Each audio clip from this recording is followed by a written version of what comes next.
Away you.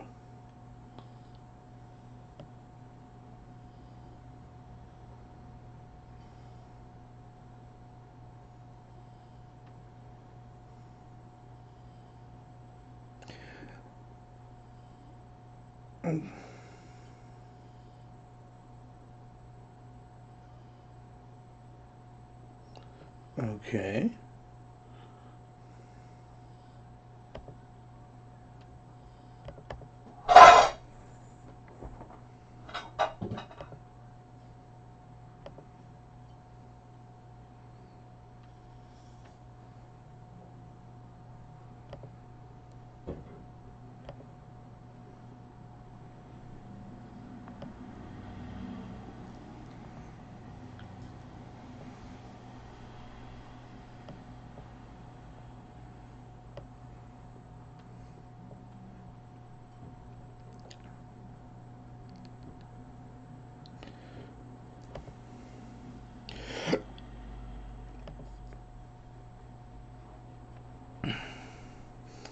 Messing with the resolution here.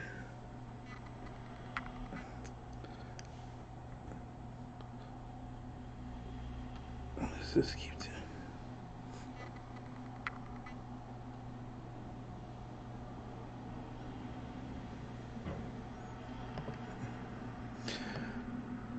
I'll be up and running in a second or two. I got this new camera, so I'm just messing with the resolution. Mm-hmm. All right, audio working. There we go.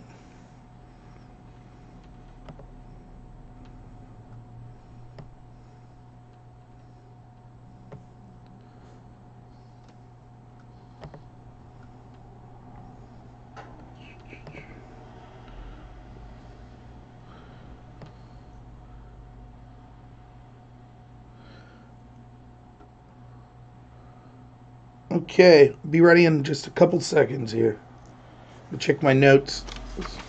I wrote down. I think 30 words written down this time. I make it seem like I was explaining to a friend of mine. I remember I saw the band The Black Keys once, and they were saying on their set, they're like, yeah, when we record our music, we just do it basically in one take. And so, being that I'm lazy, I've used that kind of idea as an excuse, like, oh yeah, things just seem so more authentic if they're off the cuff. When in reality, I'm just lazy and don't prepare for anything in my life. That's kind of what's going on. But got my Star Wars shirt on, ready to go. So, just 1 second here.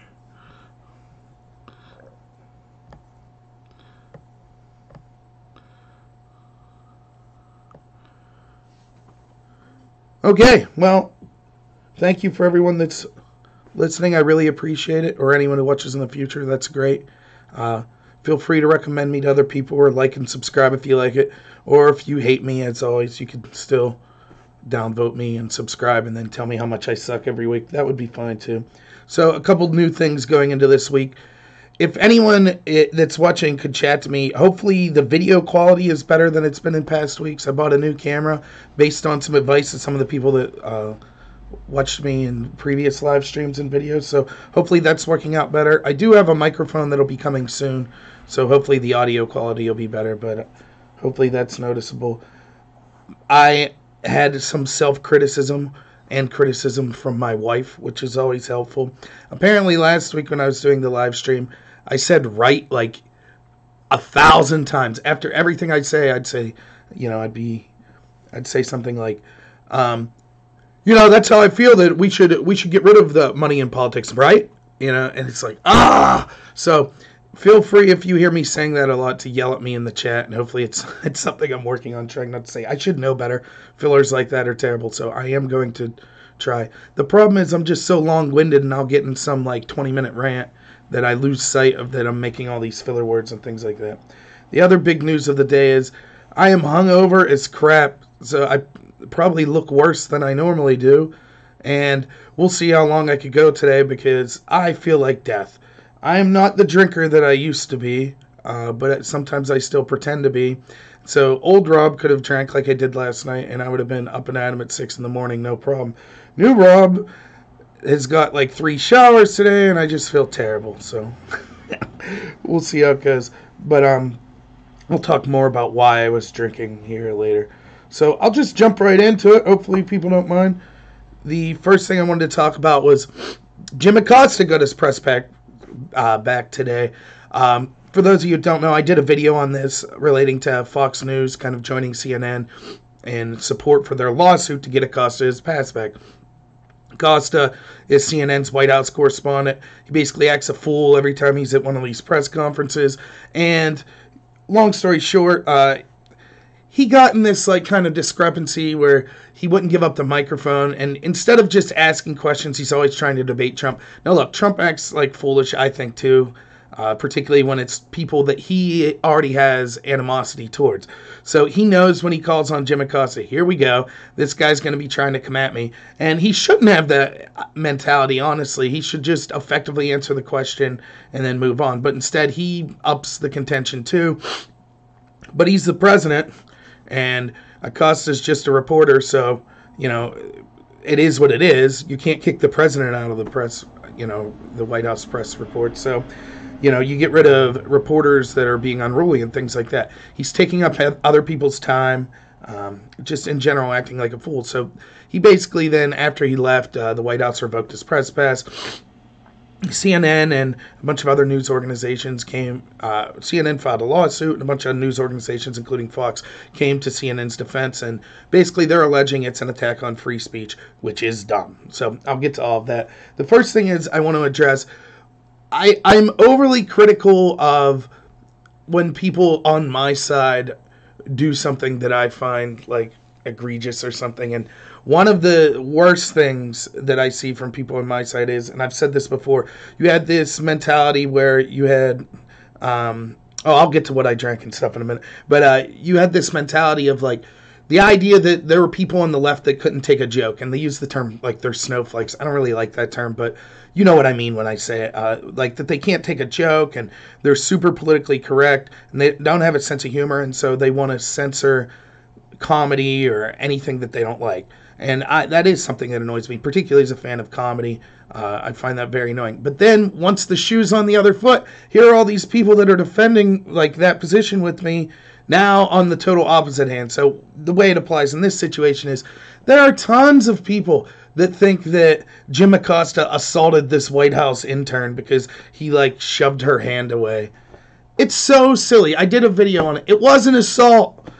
And yes, the people on the left that are saying it's not assault are also hypocritical, because they thought when Trump, the person that was working for Trump's campaign, Corey Lewandowski, he grabbed a woman's arm and they all shouted, assault, assault. This guy shouldn't be allowed to be around reporters anymore. He assaulted this woman. And with Acosta, they're taking the exact opposite stance. So yes, they're being hypocritical. However, that doesn't mean that they're wrong in this stance. They are correct. It was an assault. And I think people or like hate Acosta so much, which I don't think he's a very likable person. I don't think he's a journalist at all. I think he's a pundit masquerading as a journalist. But they're allowing that then, because they have that dislike for him, to paint him in the worst picture possible. I don't think that he assaulted this lady. I think that him brushing that woman's arm was the least egregious thing. It wasn't a big deal. Now, I still believe he should have lost his press pass for the other actions he took, like, you know, bogarting the mic, not allowing other people to speak, talking over people, in general, just acting like a buffoon like he always does. I have no problem with him losing his press pass over that, right? But I just wanted to get that out of the way. I don't think it was assault. I think the people, I mean, yeah, it definitely, like, you're right, it was physical resistance. I get that. But I just think that we all need to collectively come together and stop being like another thing people will say is, well, by the definition of the laws, a litigious lawyer could argue that this was assault and try to bring charges, or at least a civil case. And yes, that's probably true. But the counter to that would be like, well, a litigious person could also say that Trump's breaking slander laws when he says stuff, or he's committing disorderly conduct by some of the things he says, etc. So, like, I really don't care what the worst of lawyers have to say about it. We as a society need to stop looking at things like in an attempt to get offended or to paint things in the worst possible picture. I just think that, yeah, so that's my spiel on that. It's not a big deal, but I just... Again, I'm in agreement with the people that are saying it was assault or saying that it was bad, that he should have lost his press pass. I just don't think that the shoving of the arm was a big deal. I think that the lawsuit was hilarious, and I did a previous video, which you could check out, about Fox News kind of joining the mainstream media and supporting CNN. Well, I mean, obviously they are mainstream media, but I mean, they joined with other members of the mainstream media to support CNN in this. And I think it just goes to show there is not as much different as people would believe between Fox News and organizations like CNN and things like that. They have superficial differences, but at the end of the day, they seek to maintain their status as gatekeepers on the news and information that people get. So that's why they kind of end up always cheering for things like censorship of independent, like, I'm not a threat to them. I have 5 people watching right now. I might have 100 people watch a video of mine if it's a good video. So I'm not particularly a threat. But collectively, the idea of like citizen journalists or citizen pundits, independent people, that's a huge threat. And they can start to see the writings on the wall that in 10 years, cable news is going to even be far less important than it is now. So they're kind of going out and sticking together, trying to band together, sticking as one group to defend against independent journalists and independent providers, whether it be YouTube, places like BitChute, or wherever that aren't on the mainstream network. So I just thought that was a funny example of Fox kind of showing their true colors. And what the lawsuit was absolutely absurd, right? The lawsuit says, basically it alleges that Acosta's First Amendment was violated because his press pass was removed. But if that's the case, then how isn't all of us who don't have access to these White House press briefings having our First Amendments violated? It doesn't make sense that it's just someone who did a crappy job, and so they're like, we don't want you here anymore. That's not your First Amendment being violated. They're not saying, Jim Acosta, you're no longer allowed to speak even on your own time or with an independent company that hires you. They're saying, we don't want you here. That's fine. They say that literally to millions of Americans that don't have a press pass and can't be there. And the counter argument, like I would say, if they were the statement, right, which I put there, I said right again. Ugh. Anyways, the statement that they released said that they respect an independent, they feel that independent journalism is crucial to a free press, and we need to be able to ask presidents questions. That's the statement that all these media organizations put out. But they don't support independent journalists. They only support people that go through these proper mainstream media gatekeepers and end up getting a press pass and are allowed to be there. There are hundreds, if not thousands, of citizen journalists or independent journalists that don't have access to these briefings. And not only is the mainstream media not insisting that those actual independent voices be heard, oftentimes they're cheering on the censorship of these groups from places like YouTube, Twitter, Facebook, things of that nature, because they're a competitor. So it just goes to show it's a joke. And my test for this would be, why isn't CNN saying, oh, by the way, we think Alex Jones should be allowed at these White House press briefings? Though the reason is he doesn't have a press pass and he would act like a buffoon, right? But the press pass argument just goes to show, oh, so they don't support independent journalists then. They support people that go through their very elite channels to get a press pass that they can only be obtained by basically being in good favor with these mainstream networks, which means that's not independent at all, right? They're not supporting that. And their argument that Alex Jones would be a crazy person, yes, that's exactly right. And as a crazy person, the White House would have the right to say, we don't want you here, and the rest of the media would defend that. Like, yeah, we don't want Alex Jones refusing to give up a mic so no one else could ask questions, things of that nature. Well, maybe Acosta isn't Alex Jones level, but he's getting there. The point is, there has to be, at some point, there has to be a time when it's okay to say, we think this person deserved to lose their press pass. And if you say, no, you can't say it, if the argument that they're making that this is a First Amendment issue means that there would never be a time, right? Unless a crime is committed, you would always have to say, nope, if you kick anyone out of one of these press briefings, then that's violating their First Amendment right. But clearly that can't be the standard, because there has to be behavior so boorish or buffoonish that it could get someone kicked out of one of these things. So therefore, if that is true, then it's not a First Amendment right. It's a privilege to be able to be in these press briefings, and Acosta lost his privilege because he acted in a way that the people holding the briefings thought was inappropriate. for those people saying, well, it's because Acosta asks difficult questions, one, I disagree. I don't think he asks difficult questions. I don't think he's a very good journalist at all. But second, even if you believe that, keep in mind, even though him and Trump have had contentious arguments before, he still almost always calls on Acosta. And he certainly the majority of the people in those press briefings don't like Trump, and they're working for outlets that actually despise Trump, yet he still calls on them. And only Acosta's pass was revoked. It's not like people from the New York Times that have been difficult with Trump have had theirs revoked. What's the difference? Well, the difference is Acosta was refusing to hand the mic over, was acting like a buffoon, things of that nature. That's why he lost his pass. So the story today then is a judge has temporarily sided with Acosta and CNN with their lawsuit and said that the White House has to issue the pass back to Jim Acosta. And I think this is a huge mistake because, in effect, then what this judge is saying is he does think this was a violation of the First Amendment. So I look forward to raising my challenge legally that I, too, am having my First Amendment violated by not being allowed to be at these press briefings. See, it's funny what these activist judges do. They keep shooting themselves in the foot because they make these crazy rulings which could later then be applied to hurt their side. So remember when the judge ruled that Twitter is basically a public utility and Trump's not allowed to block followers because that's a free speech issue. The people have the right to follow Trump because he's the president, so they have the right to follow him on Twitter. Well, then the problem with that becomes, okay, well then Twitter doesn't have the right to start banning conservatives or viewpoints that they don't like because it's a free speech platform. It's a public utility. But they argue, it's like they want to have it both ways. And these judges, they don't realize that when they make these rulings like this, that clearly, in my mind, it's cut and dry. This isn't a First Amendment issue. But once a judge sets that precedent, now they open the door for all sorts of lawsuits, whether it be once we get a new president or like Pelosi, for example. So if a journalist has a pass and gets to go to a Pelosi briefing, do they get to just sit there, refuse to give up the mic, yell and scream, and Pelosi just has to take it now, right? It's a First Amendment issue. You can't kick anyone out. Like, it just seems like it's opening a crazy can of worms. So, yeah, and like, Phoenix correctly says here, the White House technically doesn't even have to provide these briefings. The irony is, for everyone saying that Trump's attacking the press, he's actually kind of the most transparent politician I've seen. Now, he lies, don't get me wrong, and obviously people can point that out. I choose to think there are different types of lies, which maybe I'll get into later in the video, right? There's lies that are like, just that a buffoon makes where it's like, my crowd was the greatest crowd ever. More people, the economy's doing the best that it ever has in the history of time. Things like that. And it's like, those lies are just braggadocious lies. They're not really affecting me or you. It's just like, yeah, okay, dude, whatever. And then there's lies like, if you like your doctor, you can keep it. That seems to be a lie that actually did affect us. That was a lie that was intentionally told to get you to support something and it was the absolute direct opposite of what was being claimed. You couldn't keep your doctor if you wanted.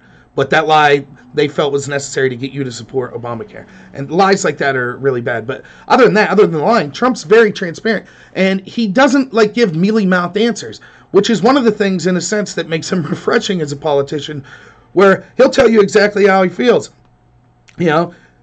That's one of the reasons I liked him, and I've said before, in his second debate with Hillary, where he comes out and he's like, yeah, why are we arming these terrorists in Syria? Why are we fighting Russia there again? Shouldn't we be working with Assad and Russia to get al-Nusra and Al-Qaeda out of Syria? Yes, exactly. That's very transparent, right? You're seeing exactly what he's thinking. A more seasoned politician would give you kind of a wishy-washy answer, so you wouldn't know exactly what their plans was. But Trump seems to be right out there. And Trump will do these press briefings. Some of them go out hours. He'll just taking questions one after another, as opposed to what used to happen. Remember when going into the election, Hillary hadn't spoke to the press in 200-something odd days? That's kind of the difference. Trump loves being out there. He kind of relishes in the conflict that he has at these press briefings. So, I don't think that it's somehow a secretive administration. It's more transparent. Just because he booted Acosta out, I don't think that changes that. And also, never forget the hypocrisy of the people that are getting so fired up about Trump doing this and how it's attack on the press. The people that are the most upset about that had almost nothing to say when Obama was going after whistleblowers that were speaking to journalists at a clip higher than any president before him. He was having his intel agency spy on at least one journalist that he didn't like. Not a peep from these people on that. So it just kind of goes to show the hypocrisy. Now, again, I'd like to think, even if you're left-leaning and you hate Trump and you're watching this, yeah, maybe you were consistent on it, and good for you if you were. Like, it's important to try to be consistent. And even if not, you might just say, okay, so I didn't have an opinion back when Obama did it. That's whataboutism, though, to say it's okay for Trump to do it. That's fair. I agree with that. Just because Obama did something crappy doesn't mean Trump should be doing something crappy. However, I just don't think kicking Acosta out for acting like a fool is an assault on the free press. I don't at all. So I think that Trump should be allowed to not have anyone he doesn't want there. And it should be up to the people to decide whether or not if that was a good look for him to do or not. But it's not a legal matter. It's not a civil matter or a criminal matter. It's not a First Amendment matter. It's a privilege to be there. Like, you don't, it's not Acosta's free speech that's being violated. It's, you know, if that's the case, is CNN allowed to fire Acosta? Wouldn't them firing Acosta and removing his platform, that would be violating his free speech as well? Now, granted, I guess they're not a government agency, but you see what I mean? Like, the absurdity of what this leads to. It makes no sense whatsoever. So, yeah, sad that Acosta will be back. Look for him to grandstand more and make a fool of himself. I did read a report on the Daily Wire, which is Ben Shapiro's website. It was an anonymous source, so I'm not going to link it or anything. And it could be a lie because it was anonymous. But it said that several people that work for major news organizations, and not Fox, it specifically said that, secretly are like, yeah, Costa's a fool. He's an a-hole. He's just out to, like, make a name for himself because he wants his own TV show. We all think he's a joke, you know. And I would assume there's probably a lot of that. But they have to stick together as a group, right? Because they're smart and they're trying to maintain their status as gatekeepers because they see that it's under attack by private individuals and things like that. So they're going to stick together with it. And yeah, the point I made in my video about this also was, remember, Fox is just like them. That doesn't mean there can't be individuals you like at CNN or at Fox or MSNBC or any of those places. But I'm just saying, remember, they're all controlled by 6 major corporations, and those corporations have an agenda. They want to seek to control their hegemony in controlling news and politics and what people see. So I think that's where it's coming from. Okay, let's see. I am going to try to monitor the chat better this week. So if you have any stories or anything you'd like me to talk about, just throw it on there. The second thing I wanted to talk about is climate change. And this is a big issue, right? Today, where I'm at, there I said right again. Ah! We have quite the snowstorm that happened yesterday and today here in western Pennsylvania. I just started Facebook back up, and my mother-in-law showed me, and I've seen it elsewhere on Facebook now, out towards, I think it was on Interstate 80, truck wrecked, and it was carrying a camel. And so there's these pictures of just this snowstorm with this camel just standing next to a highway. I thought it was actually quite hilarious. But yeah, we're climate change, right? Winter has come. It is upon us. So climate change is an issue that I think is so contentious. It's like, other than abortion, I don't know a debate that's more contentious than over climate change. A good friend of mine I recently just talked to, we're having a good time, and got to talking a little about politics, and I was like, well, you know, what's your issue that you hate Trump about the most? Climate change. Bam, like right there. And I was like, what about it? You know, it's not even a debate. All of the science say you're denying science if you don't agree. We're all going to be dead within 100 years if something doesn't change. That's all hyperbolic. Look, do I believe that climate's changing? Yes. Do I believe that humans have some cause of that? Yes. How much? I don't know. And I also am highly skeptical of claims that we're all going to die or there's going to be irreversible damage in the next 20 years if we don't do something. Actually, we're not doing that bad considering we've only become like self-aware of the damage we can inflict on the environment, maybe like since the 60s. So we're actually doing pretty good from that point on of trying to do things. Now, the truth is, and this will be the old debater in me coming out, the best chance we have to positively affect the environment is actually to have a robust economy. Because the problem is when the economy starts to slide, people tend to use more natural resources around them to try to survive. So we'll use cheap fuel. We would go back to like dirty coal and things of that nature. Wouldn't even worry about cleaning it up if we were in such an economic situation that we're basically fighting for our livelihood. So this is what you see around the world too. That's why places like India, they use a lot of coal. It's actually like the infrastructure in India is really sad where a lot of them are running generators, like gas generators, which are also very dirty because their infrastructure is not very good. So and it's because those areas tend to be poor areas. As the economy rises, so do alternative fuels, things of that nature. It's kind of like a luxury then. We could, like, what do they call it? Like the hierarchy of needs, right? When you're fighting just to get your next meal on the table, you're less concerned with the damage you're doing to the environment 20, 30 years down the road. So the first thing I would recommend is we should have economic policies that encourage growth and things of that nature.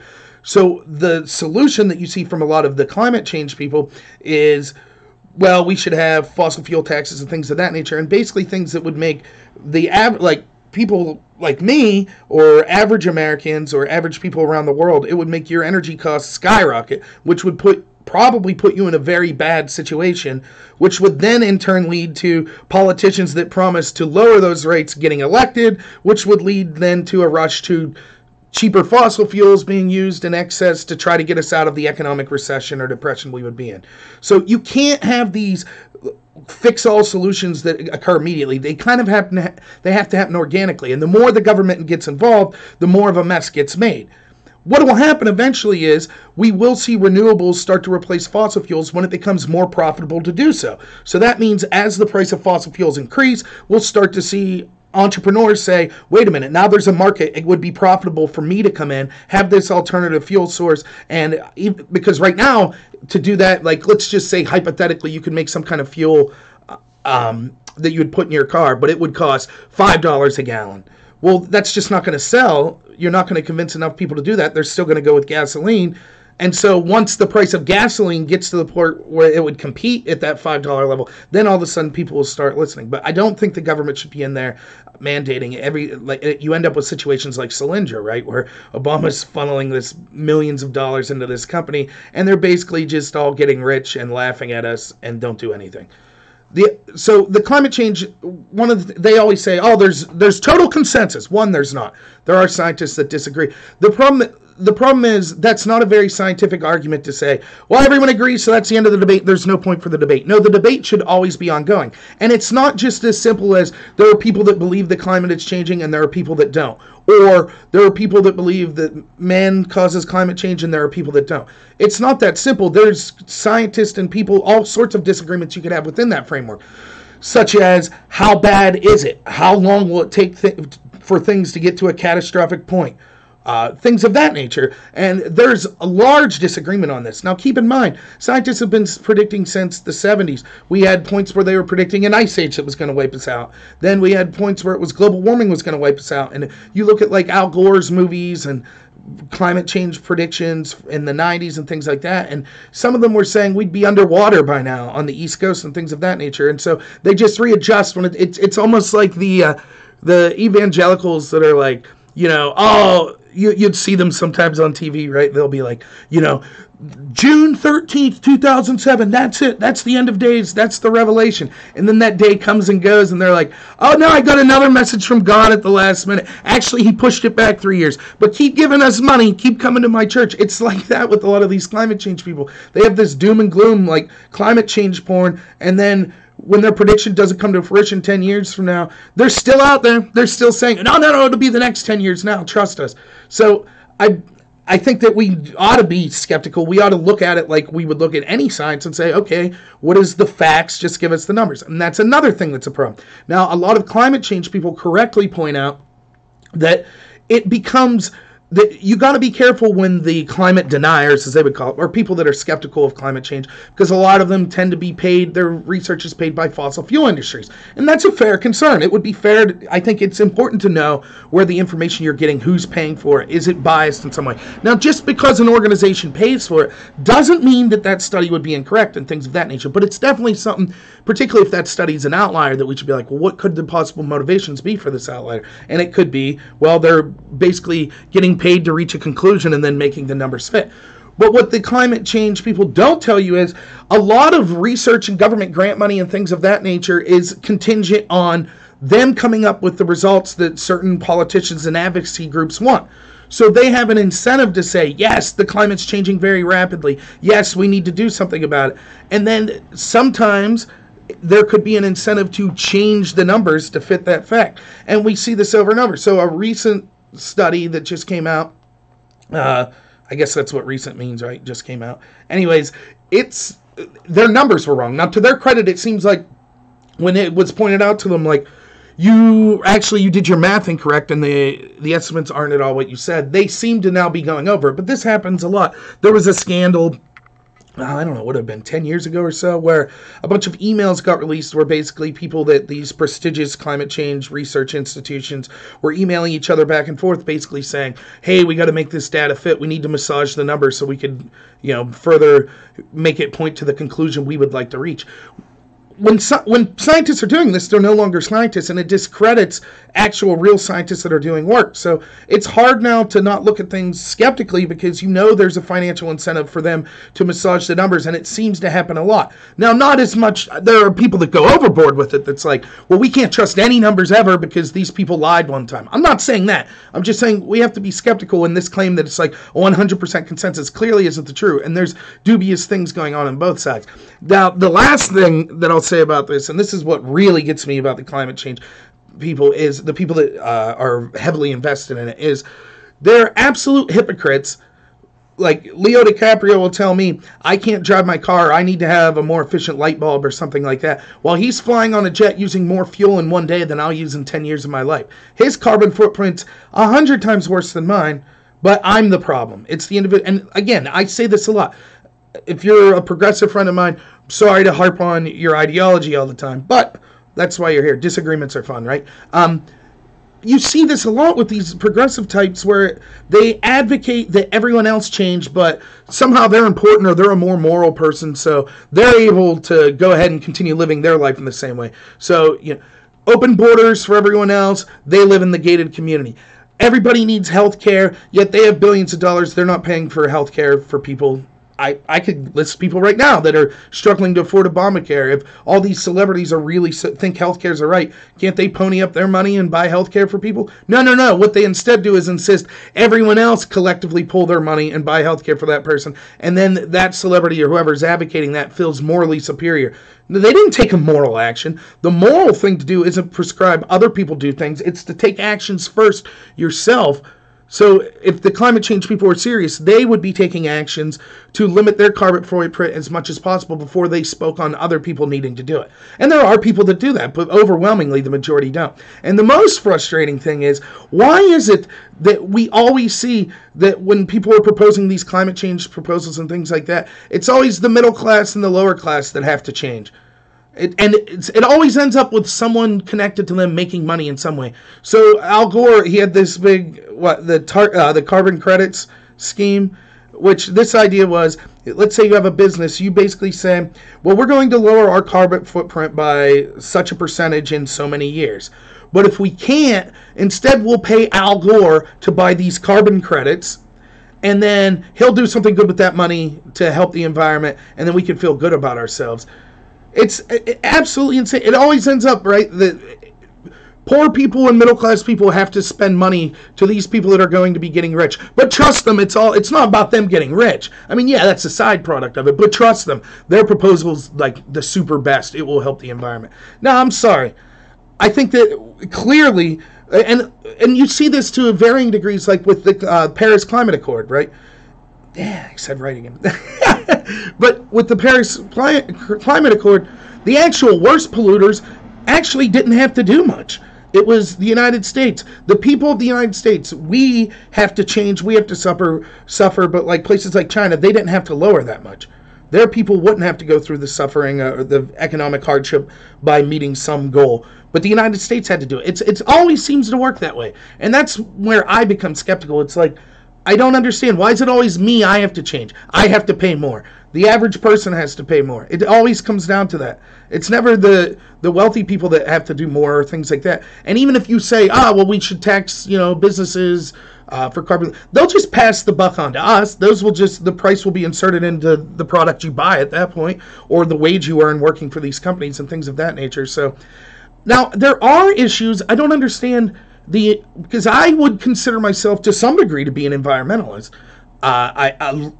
I don't hunt much anymore, though I would like to get back into it. But almost everyone that lives around me locally, I'm friends with, are avid hunters. They're great environmentalists. They care about not just the animals that they're hunting, but they also care about the environment they're in. They do things that they're not out there promoting. They're not out there shouting on Facebook for fame or for an attaboy or a pat in the back. They actually care about the environment, and they're doing things for free out there trying to make the environment better.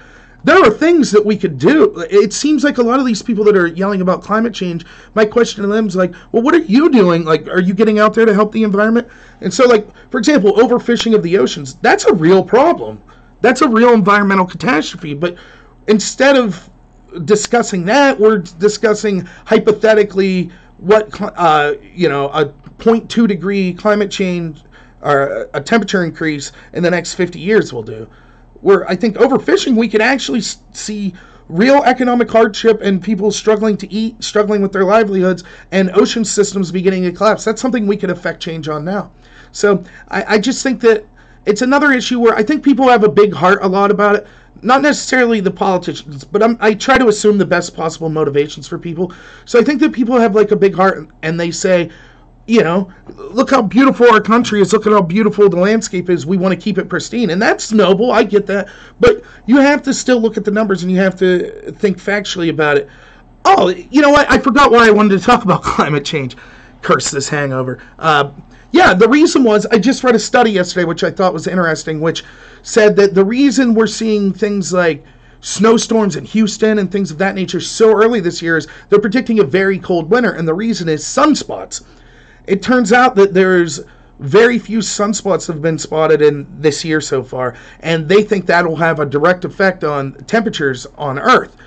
The thing that this kind of becomes pretty damning for a lot of the climate change people because they're so invested in man-made being the biggest contributor when there's been credible people, at least people I found credible. And by the way, let me just say, I should have said this at the top. I am not a scientist, and I'm by no means an expert on this. Maybe you out watching know more about this than me, but this is just my feelings on it. So take it for what you will. But people I found credible have been saying all along, look, sunspots actually have more to do with the temperature of the Earth than man-made climate change. That doesn't mean both can't simultaneously be having an effect. Obviously, that could be the case, but these people are saying the sunspots have a greater effect. And if that's true, you have to look everything in life when you're especially making policy decisions, you have to look at a cost-benefit analysis. So we have to say, what is the impact of the damage of climate change? What is the worst case scenario? What is the most likely scenario? When is it going to happen? Things of that nature.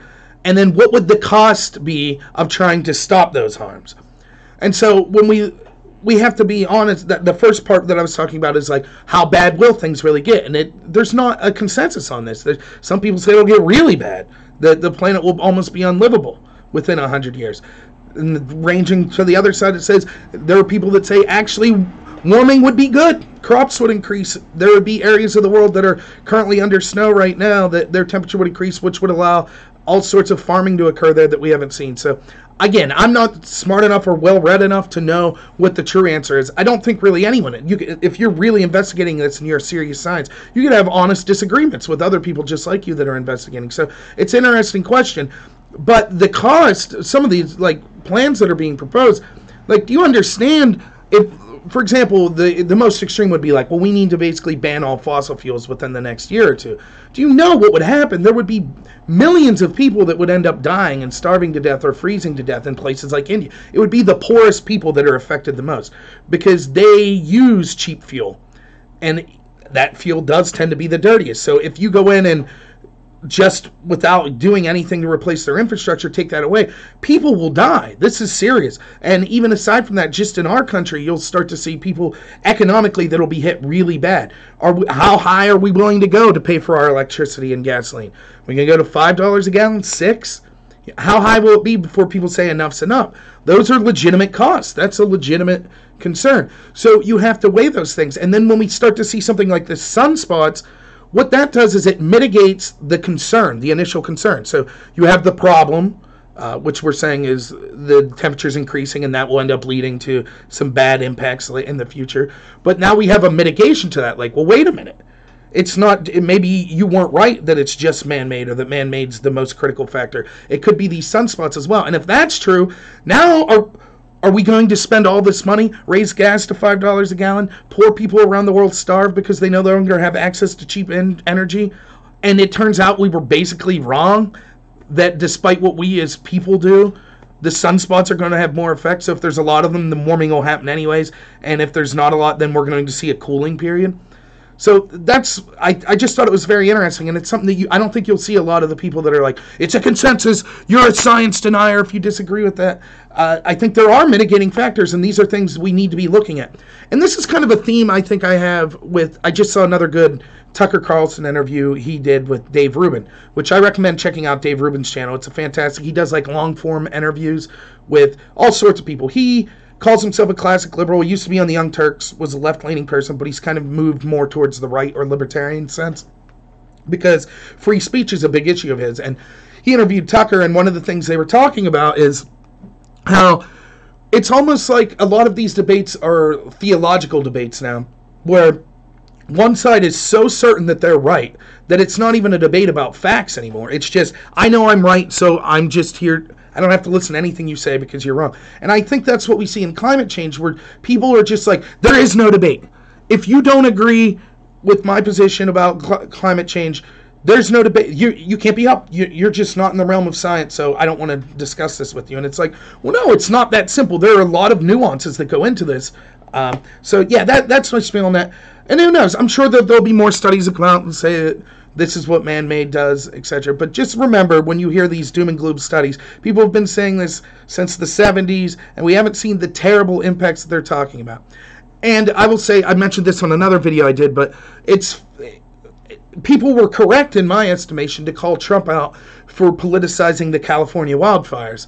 I don't think he should have did that. I thought it was bad form. He basically said it was due to forest mismanagement in California, and maybe he would consider stopping giving federal funds to that.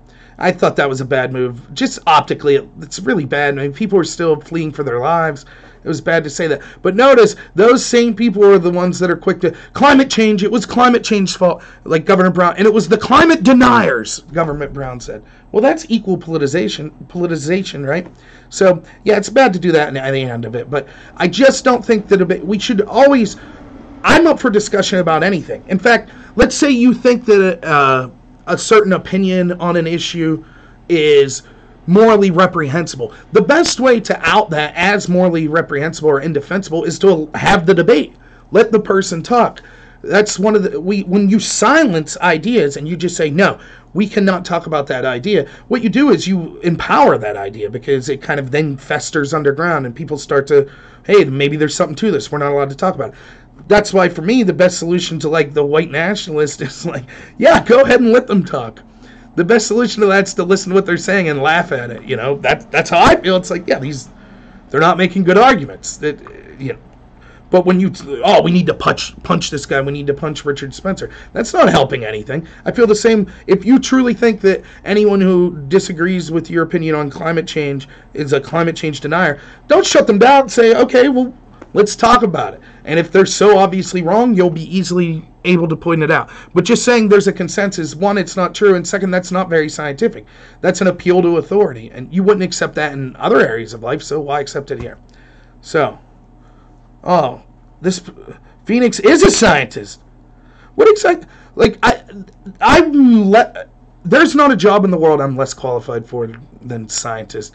I do not pay attention to details very good. I'm lazy when it comes to, like, preparation and things like that. I'm more of an off-the-cuff type of person. And I think there's a lot of people like me trying to get into the science game, right?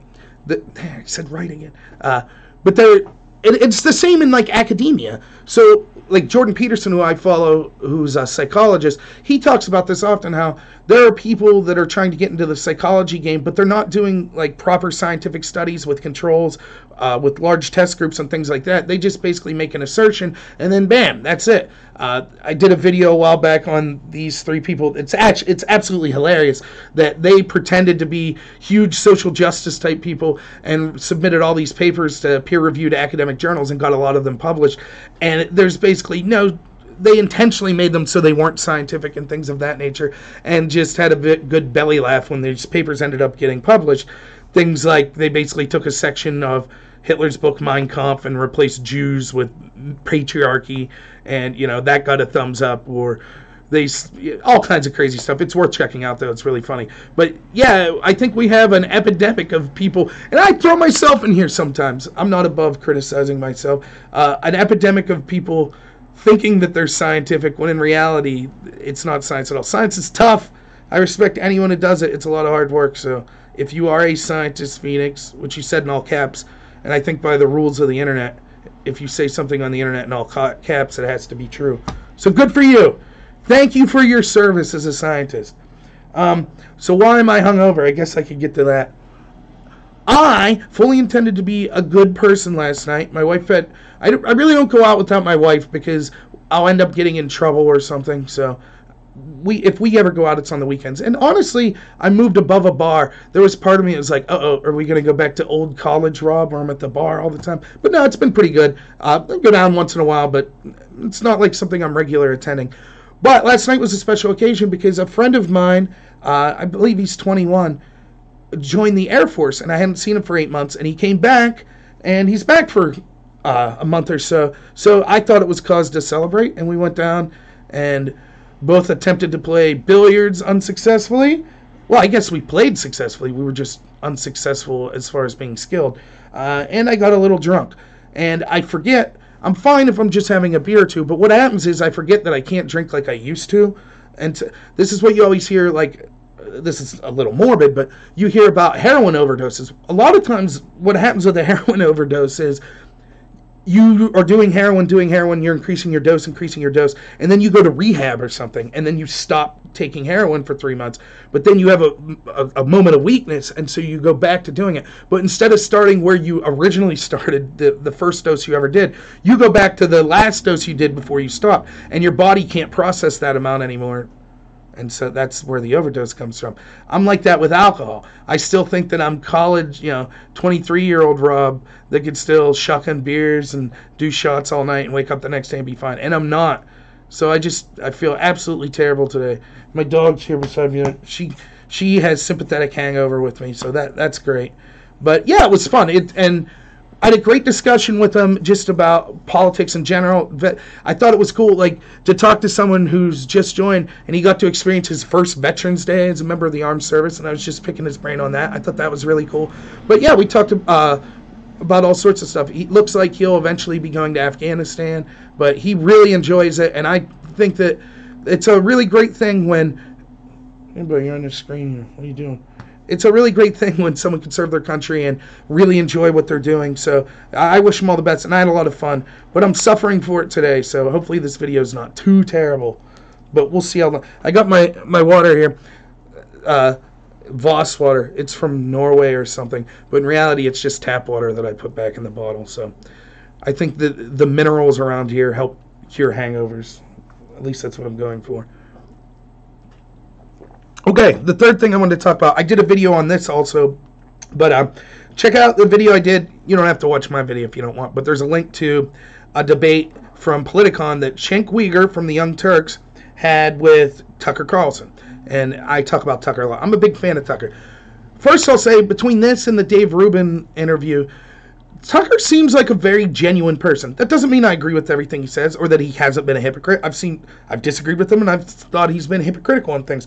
But when you're actually listening to him and he's not on TV where, you're kind of, you have a format that you have to follow. You can't truly be 100% yourself when you're running a TV show. To see him, like, I thought he comes off as quite a reasonable person. And even if he's saying things you don't agree with his positions, he seems to be someone you could actually talk with and have a disagreement with and be civil, which is exactly what I'm trying to do. So I really like that. Cenk, on the other hand, does not come off as that type of person. Cenk's, he's a master of misconstruing, straw-manning people and things of that nature. But I did think that he was better in this debate with Tucker. And I think that this shows a good lesson that I wanted to talk about. It's not that I think all of a sudden Cenk became a better person. I think what it is even if you're debating someone or having a conversation with someone that's very ideologically driven like that and just wants to attack the messenger instead of the argument, if you could take efforts to be contrite, to be polite and concede things, try to find agreements when you can, I think it kind of de-escalates the temperament and it allows a more productive conversation to happen. So I think that Tucker did a very good job of that. And apparently they talk backstage. I assume you would if you're having a debate like this. You probably talk backstage. And they said they agreed on a lot of stuff backstage. And I think that, again, I'm not saying I dislike Cenk, right? I think I said right again. I dislike Cenk, and I think what he does in his show, that Anna lady on his show is the worst. Apparently she thinks if you just say the F word every other word, that means that you're right, which is absolutely hilarious. So I dislike a lot of what they do, but I would sit down and talk with him and even her. I think that there would be grounds of things we could agree on. I sincerely believe, even with people that ideologically driven, but certainly with the average people, just regular people, I think that there's more agreements than disagreement. If you're assuming the best possible motivations for people, then we all want the same thing. We want our country to thrive. We want everyone, I don't want to see anyone, I want the world to thrive, though I think it's the job of our government to focus on our country. But I would like the world to prosper. I would want no one starving, no one having a stressful, terrible life, elimination of disease. If you could have a utopia, I think we would all want that. We just have disagreements with how to get there. And so I'm not claiming to be more moral than someone if I disagree with them. That's not what I'm saying at all. It's just, okay, I'll assume that you're equally as moral as me, and we just have a disagreement on how to get to the things we think are good. There's more disagreements on how to get where we want to go than where we want to go, in other words. So I think that Tucker does a good job of doing that. Now, there were two issues they discussed primarily in the debate between Cenk and Tucker. The first was immigration, which I'll get to in a little bit, and the second was this idea of money in politics and campaign finance reform. And it's something I'm on. By the way, if anyone watching is not on Above Top Secret, I recommend. I really like the channel. I think it's great. You can have a lot of good discussions there. It does, much to many people's chagrin there, it has become more dominated by political discussion and things like that. But I think politics is a big conspiracy, right? There's a lot going on. So it's the biggest conspiracy we see play out in real life. So I think that that's kind of a natural place for discussions like that to occur. But a lot of people on there that I think are pretty smart hit back at me kind of saying, until we get money out of politics, then there's no point in voting for Republican or Democrat. And there's a lot of truth to that. But and Cenk's basically making that argument in this debate. But the problem is that's almost, it's impractical, and it's almost an empty platitude because it's so impractical. Because we'll never totally be able to get money out of politics. Let's just take one example, right? Now with the advent of GoFundMe, let's say I'm a corporation and I want to give money to the Republicans. Well, I can only give so much because of campaign finance laws. But I could theoretically have all my employees give them money and then send a GoFundMe to a person and have that money be used in lieu of me going through the official channel. And there were a lot of accusations, like when this woman, Christine Blasey Ford, accused Kavanaugh, and she ended up getting a ton of money from her GoFundMe page, I think $1 million. There were conspiracies going around. Maybe there were Democratic politicians or activists from the Democratic Party that were secretly using this as a tool to fund her to make these accusations against Kavanaugh. We don't know. It would be very hard to trace that. So the amount of lengths that our legal system would have to go through to be, if that was made illegal, to verify that people aren't getting money like this would be astronomical. Now, you might say, yes, but it's a start. We could start by overturning Citizens United. Well, maybe, but then my problem with that is, I'm willing to listen to that, but Tucker's defense, and I absolutely agree with him, he basically has two answers to this. The first is he wants to make sure that this doesn't censor free speech. Because, like it or not, the idea that money is speech is kind of true. I know people fight back on that, but the idea being I should be allowed to go out there with my money and promote who I want because that's my voice getting out there. And if I'm richer than you, so be it. I earned my money, and I want my voice to get out there. Now, I definitely think that there's a debate to be had. It's why we need to limit the power of lobbyists. My angle to go at it is for more of, one, we need a serious independent journalism that was able to point out these things and call it out so the public can see. And second, we need to go after it more from the pay-to-play angle, prosecuting people that do that. But instead, when we see what I would consider almost clear cases of pay-to-play, such as Hillary, when her foundation's getting money, then all of a sudden she's meeting almost exclusively people that have donated to her foundation. Or we saw Manafort and the Podesta Group and Mercury LLC. They got busted for failing to register as foreign lobbyists. And my reading of that, just from listening to several people do interviews and documents I've read, says that our Congress is rife with people that are lobbying for foreign interests, even though it's illegal, and just no one ever does anything about it. So I feel if we started prosecuting, which is why I don't have a problem that Manafort went down for that. We should start prosecuting those laws. Let's get this crap out of there. It was good to see that the Podesta Group kind of disbanded. But and of course, if you watch any of my videos, the Russia thing's something I'm on about a lot. My concern is that it's being applied selectively. It just seems that only people connected to Trump end up getting charged with perjury or charged with failing to register as a foreign lobbyist. The Podesta Group that was connected to Hillary, they committed the same crime with Manafort. And what was their punishment? Oh, they had to file some paperwork retroactively. So Manafort gets charged with the crime. They have to retroactively file paperwork. So that's the angle I would go on how to first tackle money in politics. Yeah, and I'd be willing to overturning Citizens United.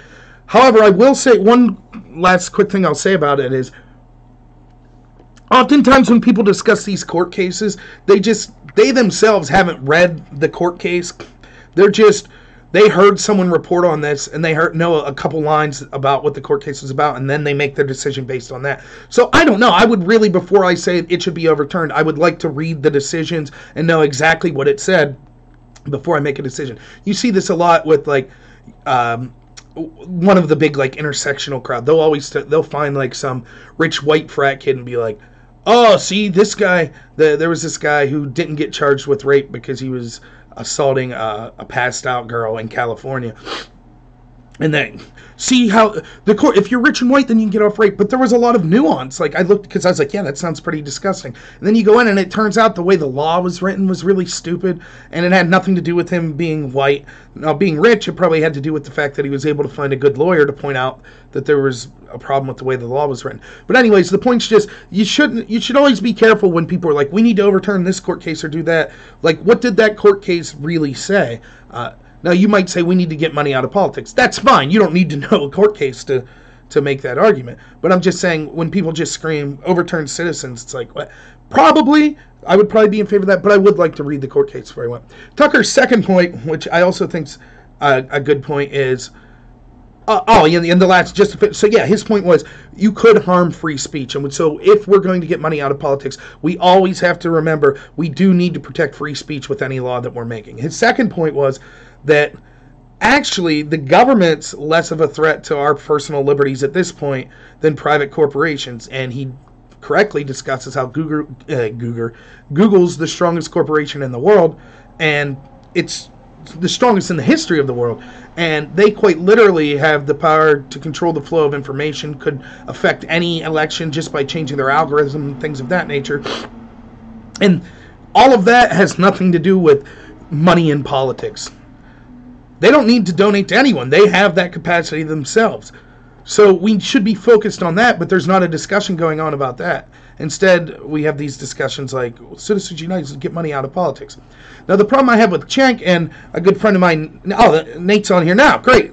Nice to see you, Nate. A good friend of mine, Nate, correctly on my video on this was talking about, but Cenk's coming from a good place in that I forget the name, Wolfpack or something of that nature, and I did read up a little on it, but basically it's an organization that's trying to get money out of politics, and it does seem to me like that they're coming from a good place. What bothers me about Cenk is he doesn't hit on the fact, he specifically says in that debate that the only reason that, let me put it this way, Hillary was able to drown out all of her competitors in the Democratic primary because she received so much corporate money. And the only reason Trump was able to overcome that was because he was given financial donations in the form of free airtime to the tune of $5 billion worth of airtime. Therefore, he was able to overcome the corporate money that Hillary got and won. But then he's de facto admitting that media coverage is in fact a financial donation. And notice that Cenk, who owns a media company, isn't saying, oh, and I feel like my donations need to be taken out of politics. So it just seems hypocritical to me, right? I said right again. Ugh. So like, you don't want to hear the person driving the Hummer telling you need to have a car that's better on gas mileage and things of that nature. And that's what I feel like Cenk saying, oh, we need to get money out of politics, where he has a multi-million-dollar media company and he's out there so what it does is it'll take out Cenk's corporate competitors that don't have media companies but are trying to donate to politics, but it allows his power to stand. Now, granted, his power as a media corporation is far less than the mainstream media, but I'm just saying it's interesting how he doesn't talk about that. Like, none of that's discussed. And Ben Shapiro pressed him on this at Politicon the year before, and Cenk didn't really have an answer for it. He's just like, well, it's different. And the reason it's different is because he thinks, and I'll give him the benefit of the doubt, maybe he is really a moral person and he wants to do good and he thinks his ideas would help improve the country. But that's exactly what most of these corporations probably think. They think by promoting, by giving money by having lobbyists give money to these politicians and then having the politicians do them favor, they don't think they're terrible people. They think they're doing a good thing too. It just so happens it's helping their company or whatever. So, yeah, I think that's really, that's rather strange. And when you look at the idea of so if we get all this other money out, so now we're left with the media and places like Google. I already talked about why Google would have a greater influence without actually physically giving money to politicians. They could choose to promote who they wanted via algorithm searches. Or changes. We would hardly even know that, and they could swing an election quite easily doing that. So what we're left in is 90% of the media, which is 90% is overwhelmingly left-leaning or Democrat-leaning, and we would be left with them having more power based on the fact that their corporate opponents or lobbyists are now out of the game. So if you're going to instead of being able to make incremental changes, it's something that we'll have to try to change wholesale, because the problem is if you do it incrementally, then you're going to be allowing some of these people to still have money in politics and still have influence in politics. So it'll artificially benefit them in the short term. So we should work on trying to get it all out at once. But then that leads to the question, well, how do you regulate the media? Does the government go in and say you have to have fair coverage for each candidate, things of that nature? So it's a very difficult question, and I do think it's a conversation that's worth having, certainly. But it's not as simple as just get money out of politics. It's like, how do we do that? Define money? Like, are we just talking about I physically can't hand this politician money anymore as a corporation? Or are we saying I can't use a go-around to try to get money to them? Or I can't give money to a media company that I know is then going to back this politician? There's all sorts of questions we need to ask about this. So, large amounts of money can swing elections.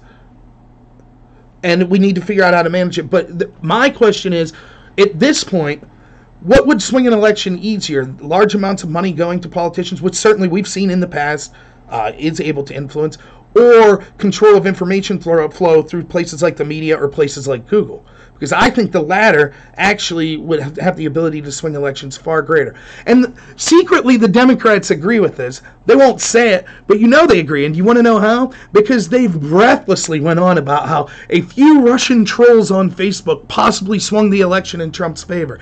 So if a couple of trolls could have that much power, just spending a couple $100,000 on ads on Facebook, then what happens when the entirety of Facebook and the people that are controlling it decide that they're going to favor one candidate over another? Which we could see based on the fact that they're censoring certain viewpoints. And again, I always try to couch my thoughts on this.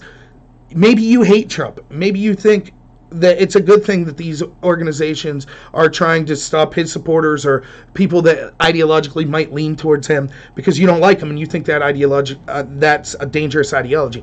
I promise you that if they get away with doing this to people on one side, they will use it on the other side as well. And so it'll be very difficult to see a real anti-corporate Democrat come to power, or someone like Jill Stein in the Green Party or places like that maybe you identify more with. Maybe you're a progressive. It'll be hard to see them rise to power because this tool will be used against them as well.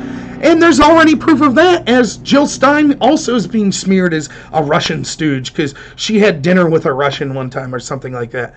And we already see how the idea of Russian trolls promoting things like Black Lives Matter and LGBT rights and things of that nature. They're already trying to smear more of those which, by the way, I'm no fan of Black Lives Matter or anything, but I can see that tactic's now being used. Black Lives Matter. The Russians are pushing that, therefore it must be bad. No, I think it's bad for other reasons, but see, they're already starting to use that tactic. So, yeah, it's a very difficult question, and it's a fine line for how do you get this money out, but how do you protect our free speech while you're doing it. But it's a very interesting debate. Don't take my word for it. Watch yourself, and I think it was worthwhile. It wasn't two people screaming at each other the whole time. It seemed to me like there were actually good points made. Okay. Let me get another drink here. Let's talk about Avenatti, the creepy porn lawyer, right? So the Trump curse strikes again. For those of you who don't know, there's this kind of idea that Trump, anytime someone comes after him, something terrible happens in their life. And so we saw it with Alec Baldwin, who got arrested. Now we're seeing it with Avenatti. Allegations are that Avenatti beat a woman. I've heard conflicting reports. I don't know if it was... I heard it was his ex-wife, but then she came out and was like, no, I wasn't hit by him or anything of that nature. And so then I heard, well, she didn't actually file the charges, but she was beat up, and so a victim of domestic abuse doesn't have to press charges. The police, if they're responding to an incident, can arrest someone, even if the spouse or the domestic partner is like, no, he didn't do it, because they can put two and two together. And you would know this if you ever watch a show called Cops, which is fantastic, right? But that's like every episode of Cops. Yeah, they show up and there's some lady bruised and she's smoking a cigarette and you can tell she just got whacked and her husband's all drunk over there and they're like, did this guy hit you? No, he didn't do anything. But they still cuff and stuff him because they don't need her word to do it. So I've heard that. Then I also heard that it might just be a different woman altogether that wasn't his ex-wife and she actually is pressing charges. So I don't know. I don't know which that is, but nonetheless, this is alleged. So the first thing I'll say is, as with everyone, even though anyone who's seen my channel or seen my videos knows I'm no fan of Michael Avenatti, I will remain consistent and say he should be given the standard of innocent until proven guilty. But if there's physical evidence of someone that he was with and that person is showing physical evidence of being attacked, at least that's some amount of evidence. Again, I don't think that proves his guilt, but at least it's a conversation. It's better than how he treated Kavanaugh, which is just his client said, yeah, Kavanaugh gang raped me and I kept going back to these parties and he led these gang rape parties, blah, blah, blah. When there was no proof, no one to back up any of those allegations, etc. So I hope that our justice system treats Avenatti better than he tried recommending treating other people, and they should have evidence if they are to find him guilty. But it is ironic. Avenatti seems to be another one of these people that claims to be a champion of women's rights that ends up then allegedly attacking a woman. Hashtag believe all women, right? Well, no, that's why I'm sure Avenatti's regretting that now. Though probably not, because he's a hypocrite and it probably won't even dawn on him. With me, don't believe the woman, but with everyone else, right? That's probably how he would look at it. It is, like, you don't wish this schadenfreude on people. Like, domestic abuse is a serious thing, and you don't want anyone to go through it.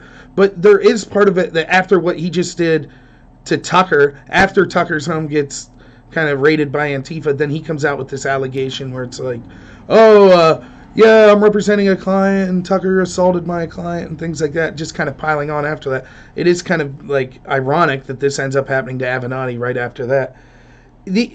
I will say, another thing I'll say about this is I haven't seen a lot of people on the left defend him, which is good. And I said the same thing about Antifa at Tucker's house. It was encouraging. First off, the average person, I think even like the average Democrat or left-leaning person that I'd be friends with, none of them ever really defended Antifa. For some reason, though, it was being pushed by the corporate mainstream media leftists, the Don Lemons at CNN and the Comos and that crew, and some Democratic politicians, and of course academia. You had all kinds of crazy professors pushing it, probably because a lot of their members are wealthy professors, which seems to happen over and over.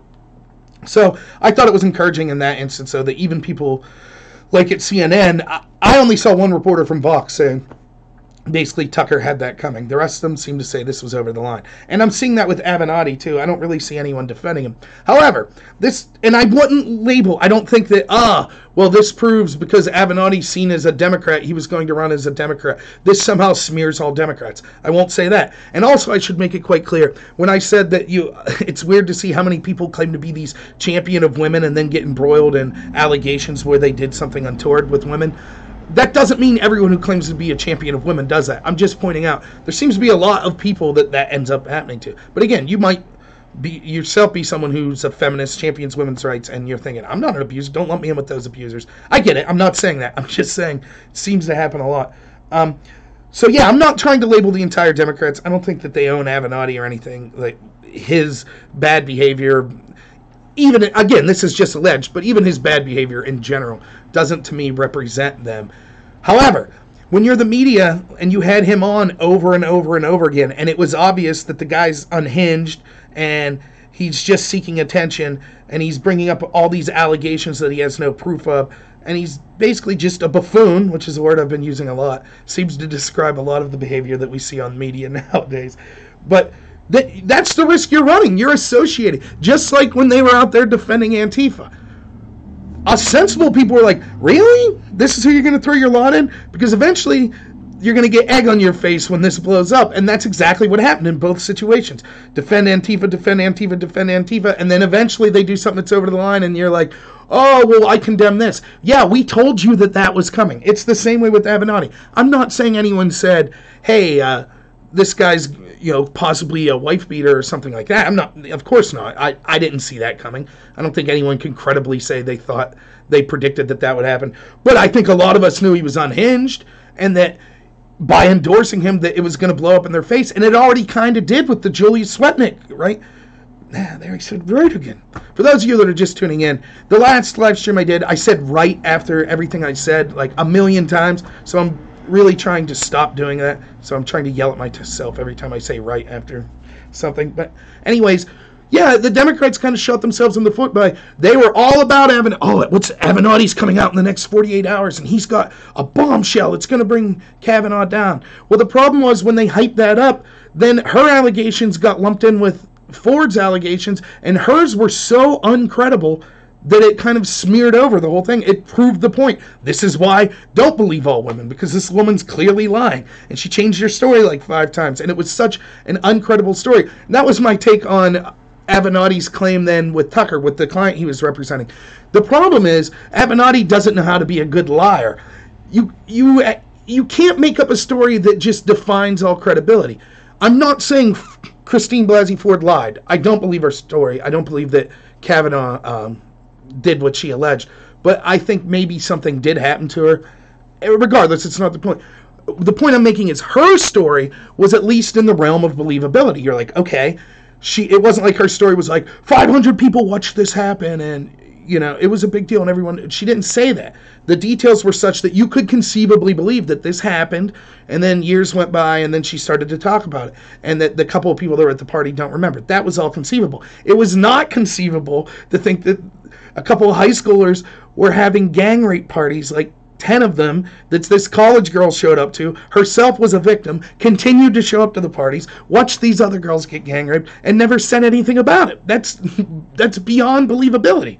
But you saw, all of a sudden, because it was hyped up, you saw these mainstream Democrats on the media have to try to defend that story. And then she kept changing her, and it just became obvious to moderate people, even if you don't want Kavanaugh, you're like, whoa, this story's a bit out there. Same with Avenatti with this, his client that supposedly Tucker assaulted. Tucker's version is the guy used some really bad language at his daughter, so his son threw wine on the face, and then Tucker was like, get out of here. It sounds believable. It sounds like that's something, and it's believable because Tucker's not painting himself as an angel, right? Tucker's admitting, like, yeah, I said some things. If Tucker would have came out and been like, I did nothing, I just sat there while this man beat me with a ball bat, and I said, please, sir, while I turned the other cheek, you'd be like, yeah, this doesn't sound believable at all. But that's exactly what Avenatti's client's trying to say. His argument's, I didn't say anything to Tucker or his family.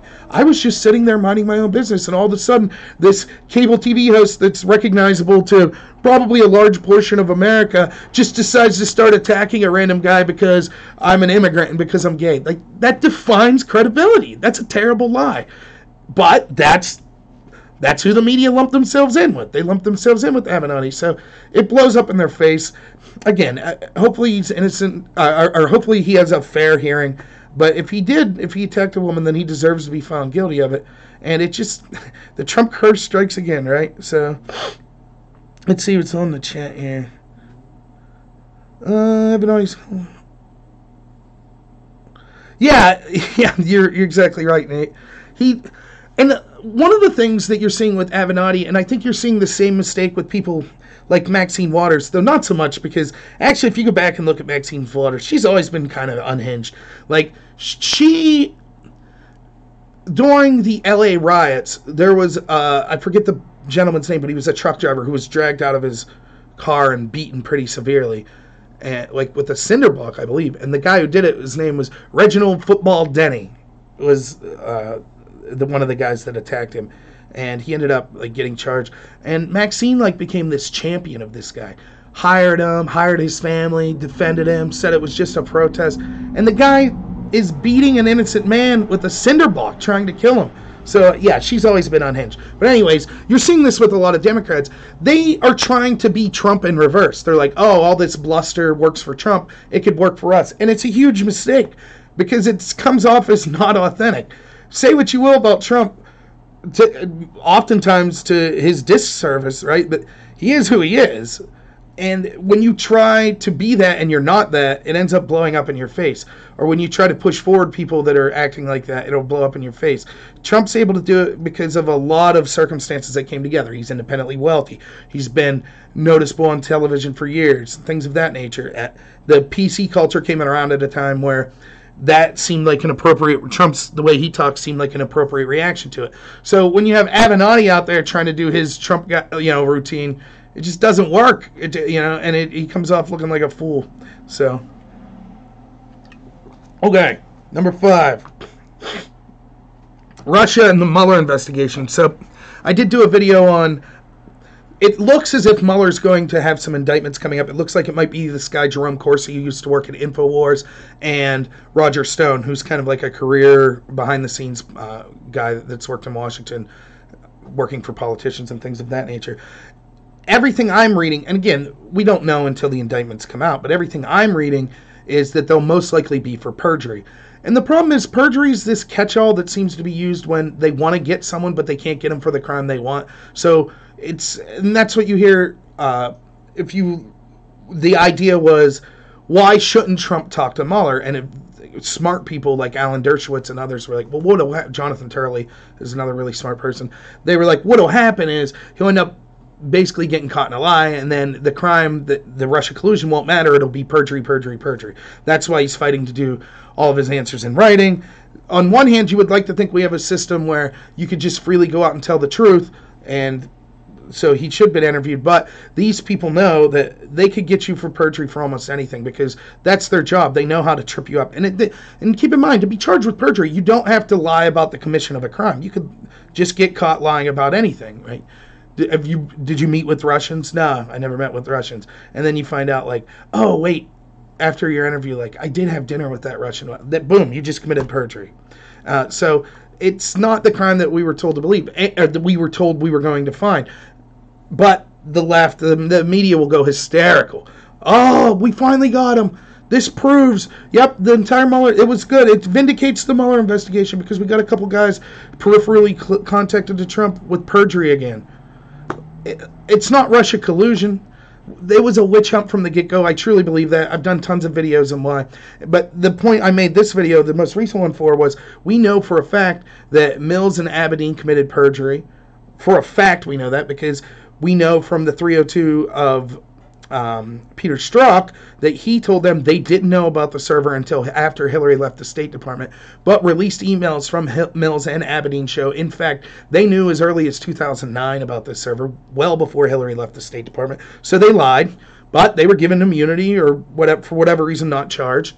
And I also had an article from the USA Today where some text messages of FBI agents came out where they were saying other people connected to Hillary lied their face up, and they felt that Hillary was also, it defined credulity, that she thought that the C's on top of paper were alphabetical and didn't mean confidential. So they basically were like, yeah, that's clearly a lie. But they didn't charge her with any of that. So it's just another example, like I was talking with the failing to register as a foreign lobbyist. Always go after Trump people as hard as possible, and then when it's the establishment people like Hillary and her crowd, then use the biggest kid gloves possible. That's what's frustrating. I don't care. To me, the system's about everything. These questions are bigger than just Hillary or Trump. I'm not saying even there's a lot of people like the lock her up crowd that wants, we should go back and arrest Hillary for perjury. I really don't care. My question is not those two candidates, Hillary and Trump. If they committed a crime, fine. I don't care. Charge them for it. That's the way it should be.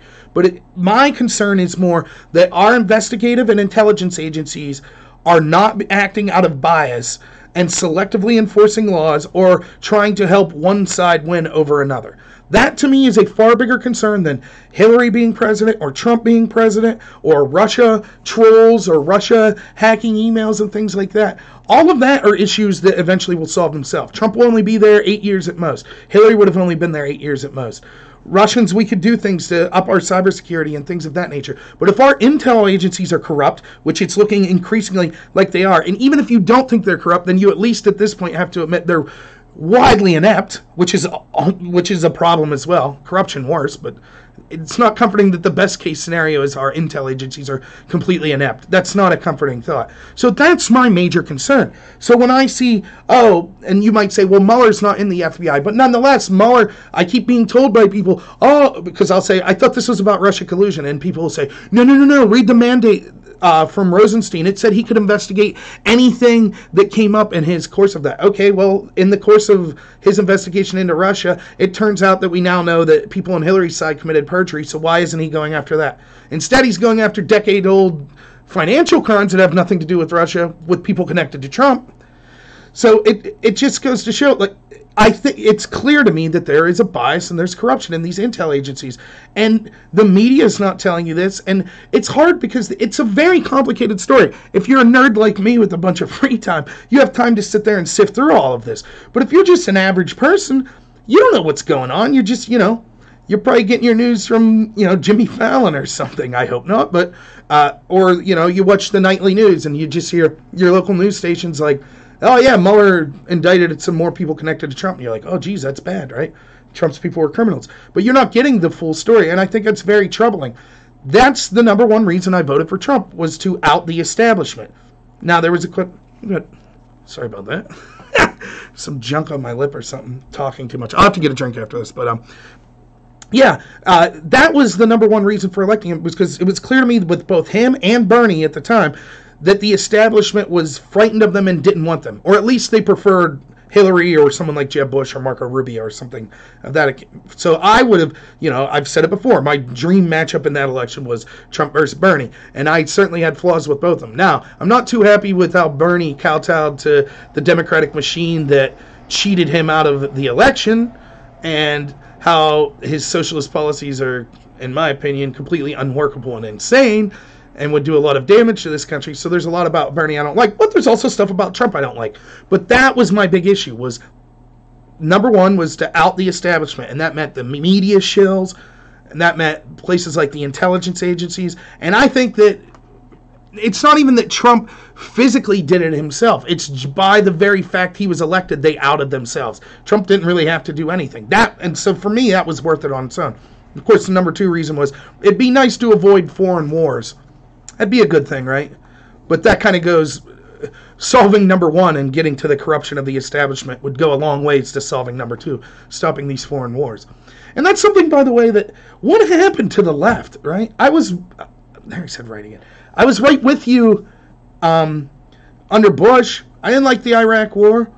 I didn't think we should be in Afghanistan, for that matter. We should go in, take out bin Laden, take out, Al-Qaeda. But that's it. It shouldn't be, we have a foothold there the rest of our lives. No, that's not the way it should be. And all the leftists were with me, all right, it was great. But then they just disappeared under Obama, and I'm like, Hey, Bruce Springsteen, where you at? Hey, Punk Against Bush, where are you guys at? Oh, we're going to be quiet for 8 years. But once the Republicans in, then we'll be back. I don't understand. If you're anti-war, then that should cross political boundaries, right? It should cross political parties. And so why is it we're anti-war when the Republicans do it, and we don't really like it when the Democrats do it, but we're not going to waste our time calling them out because better them than the Republicans? No. If you're anti-war, you're anti-war. So it's so odd to me that the Party of Peace, led by Mr. Nobel Peace Prize, droning people, getting involved in places like Yemen and Libya and Syria, and not a word breathed about it. So that was my reasons for voting for Trump. And this Russia business just proves what they did. If you're a Democrat and maybe you think that Trump is a stooge of Putin, Putin's been grooming him to be president since, someone told me this, since his days on WWE. Like, I can just imagine that, Putin calling up Trump like, oh, you're shaving Vince McMahon's hair tonight on WWF Raw? Yeah, when you finish with that, give me a call. You're going to be president in 20 years. Like, come on. It's so silly. But hey, let's say you believe that. And so you think that all of what we're seeing in the Russia investigation, which I could go through and maybe one day I'll do a 4-hour live stream on just the insanity, detail by detail, of what's going on with this Russia investigation. You could spend all day talking about it. You really could. But maybe you don't want to hear any of that because you just think Trump's a criminal, and so you think all of that's on the up and up. How do you explain what they did to Bernie? He got screwed. We know the same people that are screaming right now, every ballot must count, when we're seeing all this craziness, which I will talk about a little in Florida. We must count every ballot, no timetable. Those are the same people. They're in the party that still has super delegates. So your voice doesn't mean squat to them in the primary. Your vote doesn't matter. They have super delegates that override your voice. They screwed over the person that most likely the Democrats would have voted for in Bernie Sanders because they wanted their establishment person. So it is a corrupt system. Now, that doesn't mean I'm running around with my hair on fire saying we're all going to die, because, again, people get so animated. And this is something that I just started Facebook again, kind of to promote my channel a little here. Man, no wonder, like, people get so amped up. These debates people are having on Facebook, it's just crazy. People are, like, physically, like, emotionally involved in this stuff. And yeah, I'm sitting here talking to you on YouTube, but I quite assure you, my life's going fine, regardless of what's going on. Yeah, it affects us in small ways, but your local government actually affects you way more. It's not worth getting depressed about. It's not worth losing friends over. Have disagreements. It's great. It's like a fun game for me. I love disagreeing with people. I love talking politics. For me, it's something I really like. And Nate will know if he's still on here, like, most of the people in the debate community, which is where I met Nate from, vehemently opposed to most of the ideas I have. To them, being a moderate to being a right-winger, and just being a regular left-winger's, that's not good either. You have to be an extreme left-winger. So, but I'm still friends with a lot of them. It's no big deal. And by the way, there's more diversity in that. I'm oversimplifying exactly what the debate community is.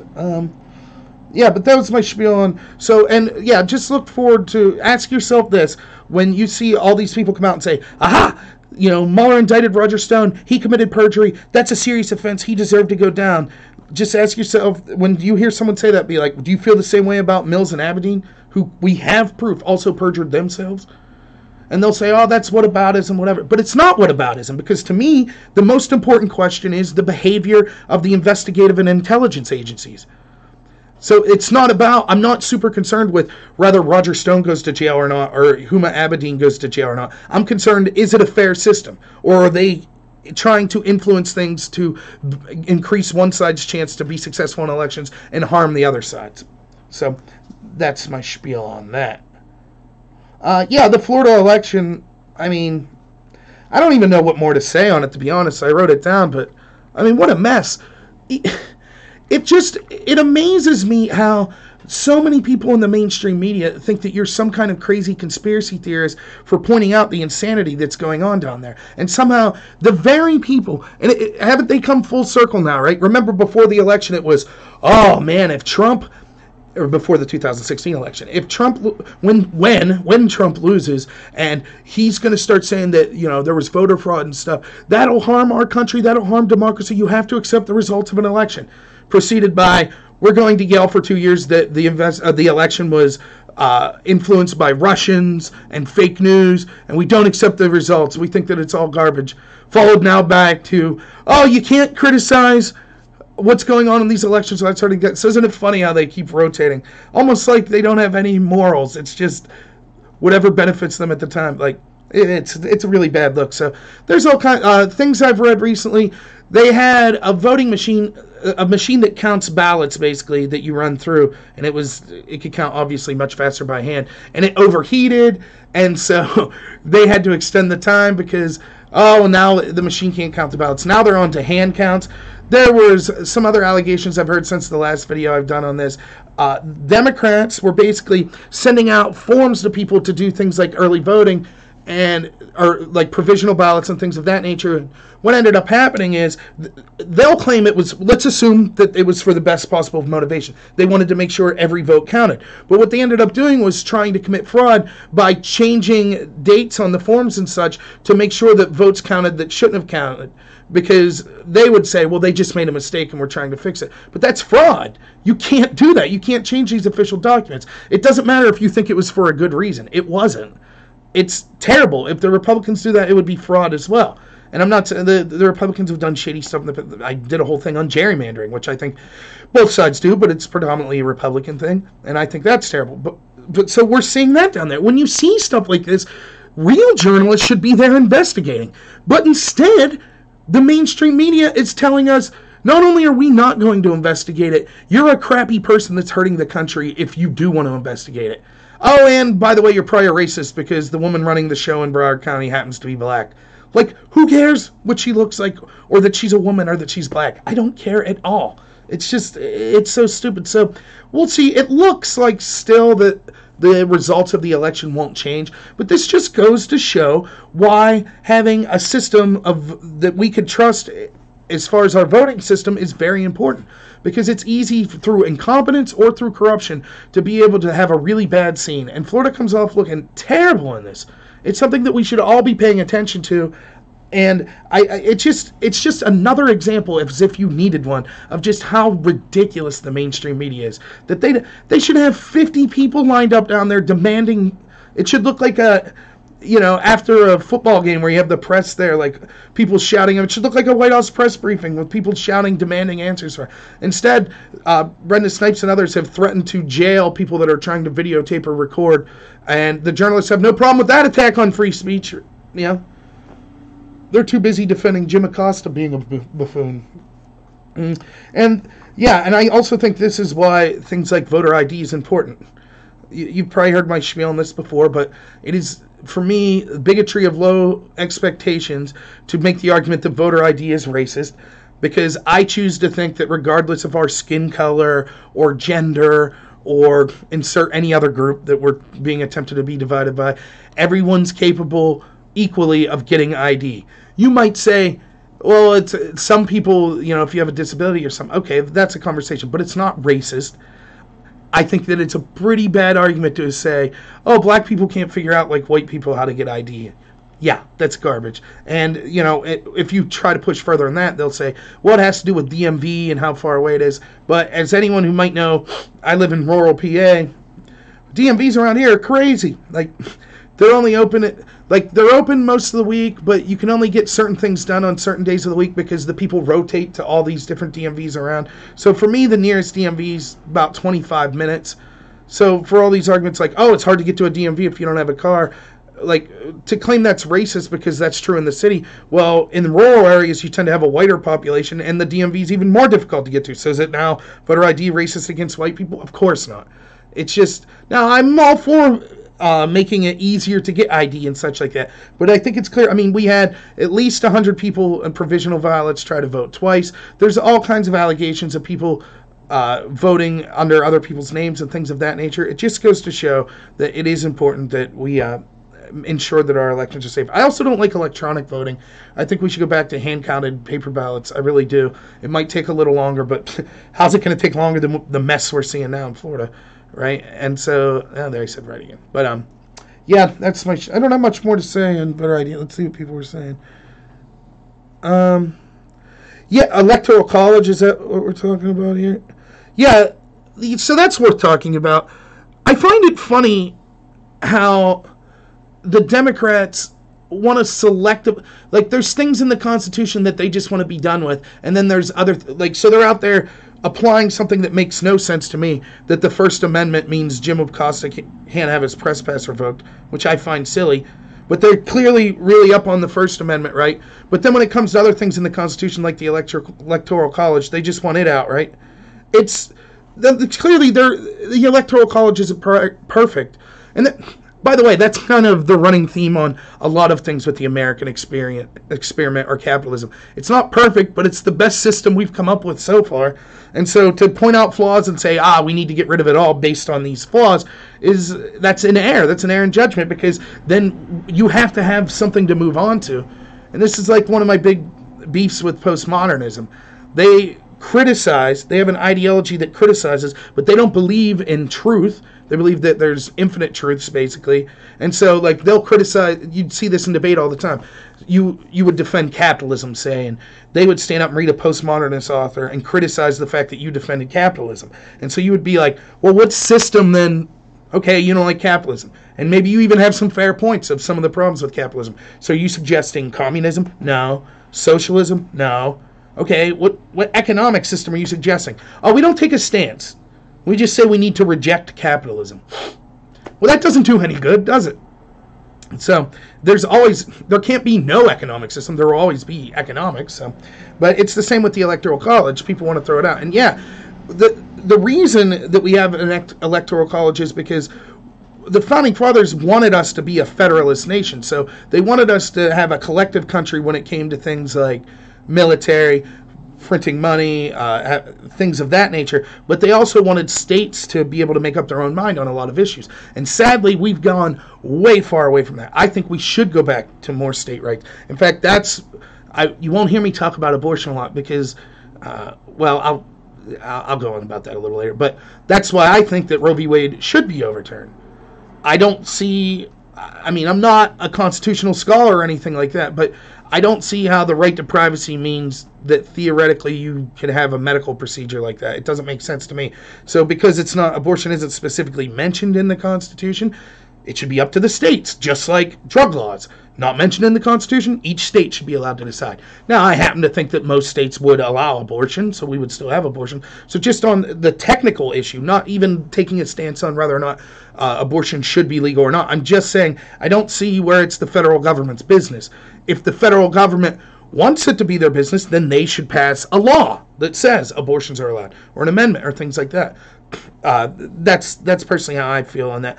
But the Electoral College was supposed to kind of signify that federalist idea where each state kind of got to address their own issues. And yeah, you're correct. So the national sense of it, the collected country, was the Senate, where each state gets 2 senators. Each state gets 2 senators. So it's equal on that playing field. And then with your representatives, you ended up having based on population. So the high population states then get the advantage in the House, which is closer to the people. The elections are every 2 years. But the Senate's supposed to be a more deliberative body, and that was more of the federalist idea, where each state gets an equal say. And yeah, I like the Electoral College the way it's done. I think it does make sense, because otherwise you would have the coastal elites that basically deciding for everyone. And then there becomes a problem. Then we would need, if the system was done that way, then we couldn't have any state control of elections whatsoever. So, which maybe you would argue is a good thing, but you couldn't trust California, that's this heavily Democratic area, then to make sure that illegals aren't voting if their votes would mean even more at that point, because all that matters is each person's individual vote, not the state's vote. So then you would have to send federal officials in everywhere, and it would be a mess. So I like the Electoral College the way it's set up. And it's funny, I remember reading before the election that there were not many, but there were some people that were like, well, Trump theoretically could win the popular vote, but he's going to get crushed in the Electoral College, and here's why. The Electoral College map, they didn't think was stacking up for him. And I didn't remember the Democrats screaming then. It was only once the opposite happened that they were like, ooh, this isn't fair. And the other thing is, we have no idea, like, the popular vote going on about it's stupid anyways, because there are probably a lot of people that don't vote because they feel like hey, I know Texas is going Trump, so I don't have to go out in the rain to vote today because I just know that's the way it'd be. If it was a popular vote, then things would be different. You wouldn't, the swing states wouldn't be where you were spending your time. You might go to places like Texas where normally you wouldn't go because you know you have it in the bag, and you would say, yeah, I'm just driving out turnout at this point. So to say Hillary won the popular, so that somehow proves she should be president. Yeah, but that wasn't the game they were playing. That's like saying in baseball, the Pirates beat the Cubs 2-1, but the Cubs out hit them, 10-3. Well, yeah, but that's not the game. The game wasn't hits. The game was runs. It's the same with the Electoral College. Let's see. Abortion. Yeah, so I guess I could do a little spiel on abortion.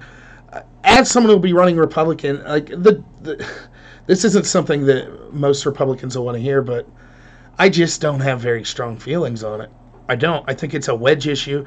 I think that there are good arguments on both sides, and that it's designed to bring out emotional appeals on all sides, and it's some of the worst discussions we have because people are so, one side feels that babies are being killed, the other side feels that women's bodies are being regulated, and so it just ends up really nasty. My feeling on it is each state should vote how they want their abortion laws to be. I think that certainly we always also tend to take the most extreme situations to justify our point. So, a pro-abortion person would say something like, well, what about this person that was raped by their father? And, and then you're like, oh, yeah, well, clearly that. Well, then if you think that, then you have to agree with the rest of this. Or an anti-abortion person might say, but here's a case where a child that was only in term 5 months ended up coming out and living. So now, you know what I mean? So it's hard. Now, I will say that to me, there seems to be a pretty compelling case that once viability occurs, unless there's medical danger to the mom, that you probably shouldn't have an abortion. My definition of viability would be if with reasonable medical care, the baby could survive outside of the womb. And that seems to be, with technology though, it seems to be earlier and earlier. So as it stands now, I would probably think that women should be allowed to have first trimester abortions, and should, certainly if it's their life's in danger or things of that, they should, that's clearly a different thing, and that should be looked into. But I honestly don't have really strong feelings about it at all. And that's not popular around here as a Republican. That'll be something. But I'm also, my idea for running for Congress is I want to be extremely honest with what I think. And if you don't agree with me, that's fine. Vote for the other person. I don't want to be afraid to say something because it might cost me votes or something of that nature. I never want to be in that position. So that's my position on abortion. But it's not something that I feel very strong about at all. So I don't know what people think of that. State lines with health insurance. Sure. Yeah, well, health insurance, first off, that's definitely a great idea. There shouldn't be any state lines. I think I did a video, or maybe it was just me discussing things on Above Top Secret. With health insurance, I think we kind of have the worst possible system now. I actually think that a single-payer kind of Medicare for All solution is better than the solution we have now. I also am opposed to a Medicare for All solution. I think that we need more free market solutions, and that would be the answer. However, I will admit to not being an expert, and as I've told people, I'm willing to have a discussion on Medicare for All, but we have to, it can't just be pie in the sky like everyone deserves free everything. We have to have a serious discussion about what it would cost, things of that nature. But part of my free market idea would be there should be, competition is key. Look at something like LASIK eye surgery. You could get LASIK eye surgery now. It's so affordable, it's ridiculous.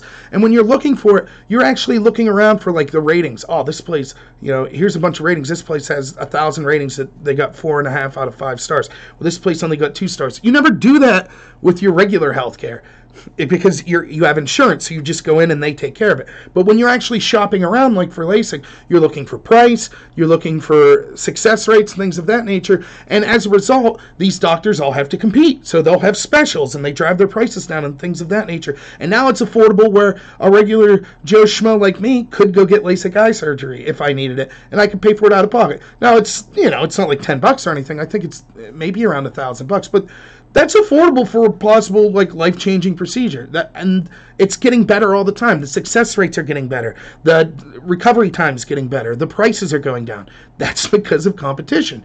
Whereas you look at think of anything that you regularly go for insurance that the price has gone down. Medical procedures, none of them. They all go up and up and up and up. It's because they know you don't check. If you read your like billing statement, if you went to the emergency room or something, it is unbelievable what you get charged for like an IV drip bag. They'll charge you like $500. Probably what, $3 worth of actual materials, and they're charging you $500. Well, that's because they know you would never pay that out of your pocket. But if it's through insurance, what do you care? You're just paying your premium anyways. It's like magic money. So we need competition across state lines. And the other thing is, I think that why is insurance like the only thing that's connected to your employer? It makes no sense to me. I have to shop for different, I've been with my company over 5 years now. I've had insurance with them the whole time. If I move on tomorrow, now I go to find insurance. That makes no sense. Why can't I keep my provider when I move on? As long as I'm still making the payments and everything, what's the difference? It's the only thing I could think of that's contingent on your employer, the type of insurance you have or where you're getting your insurance through. So I think we definitely need more competition across state lines. I mean, I'm in Western PA, and I think, Corbin, I think you are too, if you are who I think you are. And it's like we're having this problem where it's like there's only a couple insurance schemes in town. I mean, I remember hearing with Obamacare, there were counties like I think in some Midwest places that had no options for providers or only had one provider.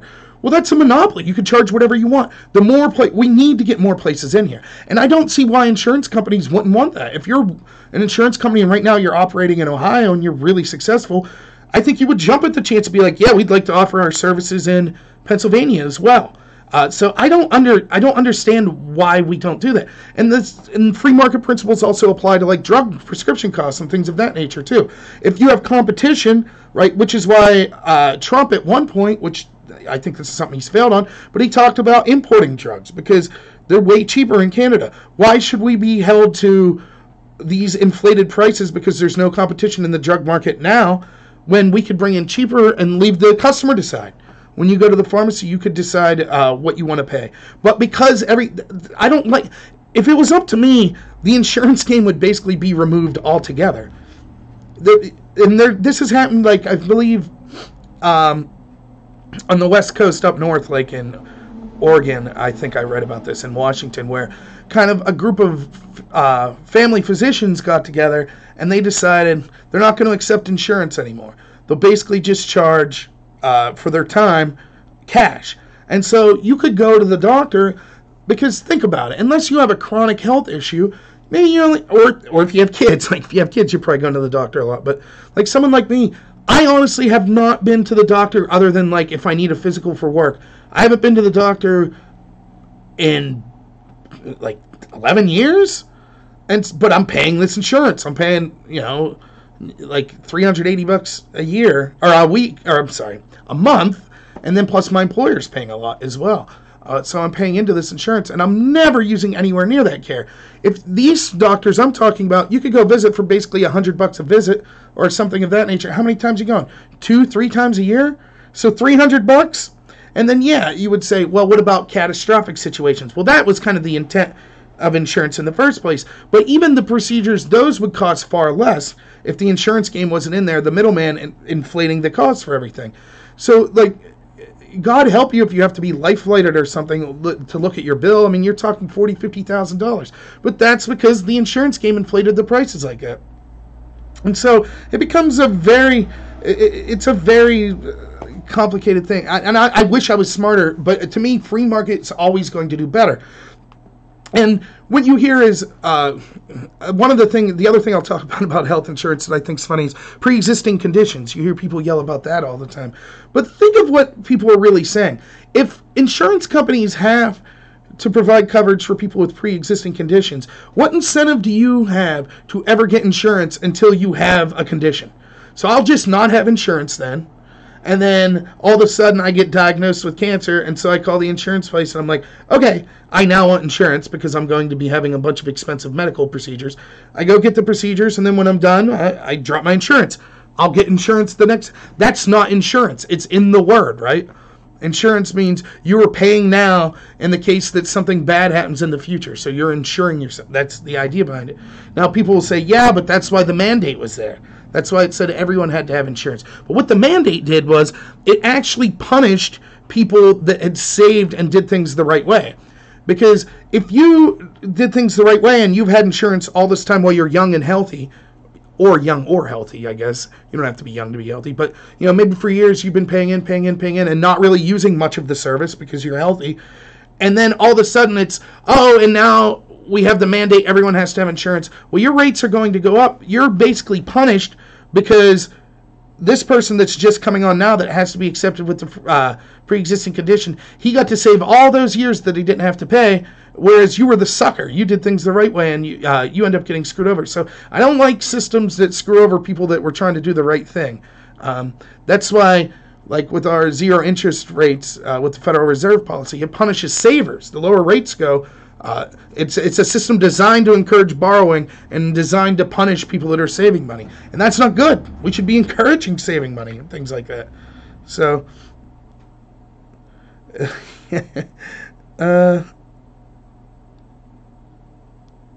would having my legs broken and fixed for free make you feel like you were getting better value for your money? Well, I guess, but that's the other problem. People always, it's tough not to do, and I'm guilty of this as well, but people tend to look at issues like this, what would benefit me personally the best? And that's not always the best way to have, to enact policy.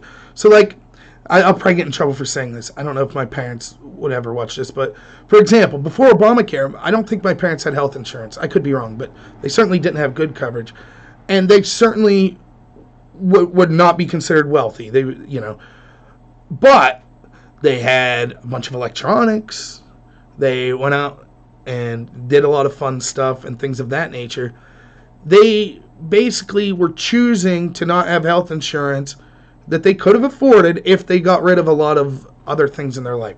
Now, what quality of life would you have if you're never having any fun? Yeah, I get that, but I'm just saying, if it's such a necessity like we're being told, you know, because basically, what should the government have to provide its citizens? Like, you could make a good argument for, like, water, food, shelter, right? Like, those things seem to be things that's like, if someone can't provide those for themselves, the government should maybe help. Those are all rights that we need. But healthcare is now being added in there, and it's like, well, I could prove that's not true, because if you're starving, you'll do what you can to get food. But if you don't have insurance, you might decide to go to that Steeler game and still not get this insurance. That happens all the time. So it's difficult. Like, yeah, when you look at it yourself, it comes. See, okay, so if society has a moral responsibility to provide, the argument for Obamacare when it was coming out, there's two arguments that are being made, and they're contradictory to each other. So the first argument was, oh, you know, someone gets sick and they get refused treatment at a hospital, and that's immoral. Okay, and then the second argument is, yeah, and basically there's a bunch of uninsured people getting treatment at hospitals, so it's driving insurance prices up for everyone else. Well, yeah, those two arguments are contradictory. So then the argument isn't a moral argument. The argument becomes, I don't like that my insurance prices are high right now, so I want a policy that lowers them, right?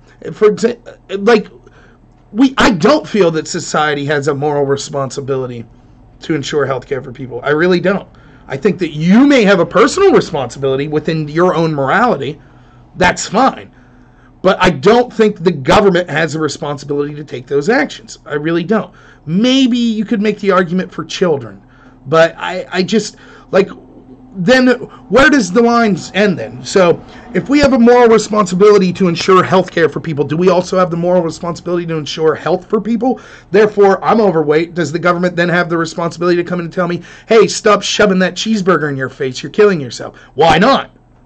Well, because it infringes on personal liberty. Anytime, I heard Penn from Penn and Teller say this once, who's a libertarian, which I'm close to. He said, you have to ask yourself, before you take money for taxing something, would you be willing to stick a gun in someone's face and take their money for the cause? So, take a public library. Would you be willing to walk up to someone, put a gun in their face, and say, I'm taking this money because my cause of a public library is so important that I need this money? No, you probably wouldn't. I don't think I would do that either for healthcare. So I don't think that our tax dollars should be going to that. Now, that doesn't mean that we as society shouldn't choose to help people when we can, but people conflate wanting government action to mean they're moral versus what they're doing with their personal responsibility. So you have these people that beat their chests and claim that they're Jimmy Kimmel will get on TV and start crying because, we need Medicare for all or something of that effect. But that doesn't make him moral. That's him saying, I want other people to share the cost of healthcare for everyone. The true moral action would be, I will personally give my money to help people with healthcare. That's the true moral argument. Now, you could make a logical argument that it's logically the best thing to do for the government to provide this care, but that's not a moral argument. And I say this over and over, it astounds me. I never make the mistake of thinking that based on my positions I'm more moral than someone else. I just disagree. But there seems to be a lot of this idea with people on a progressive side of politics that think positions they advocate for make them more moral, and it doesn't. Right? Their choices in life, if they are personally giving money, helping people get health care, then that makes them moral. But saying, I think that our government should provide this isn't a question of morality. So,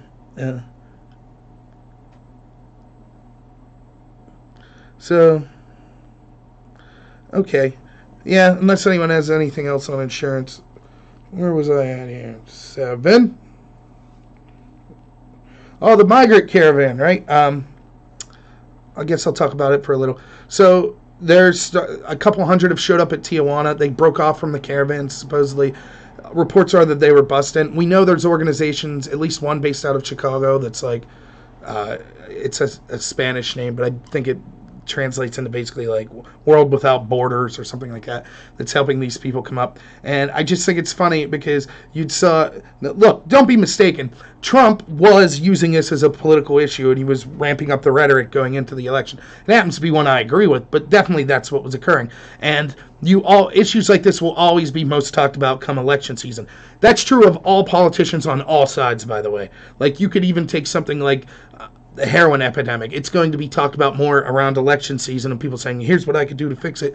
Then afterwards, you don't hear as much from it. Doesn't mean that people still aren't working on it. It's just it's not getting publicized and it's not a major focus like it is going into these elections. Because everybody's trying to take the issues they think are important and amplify them as much as possible. So, but you had this kind of hilarity that ensued where people were saying oh, where's the caravan? Trump was on about, it's the caravan here yet?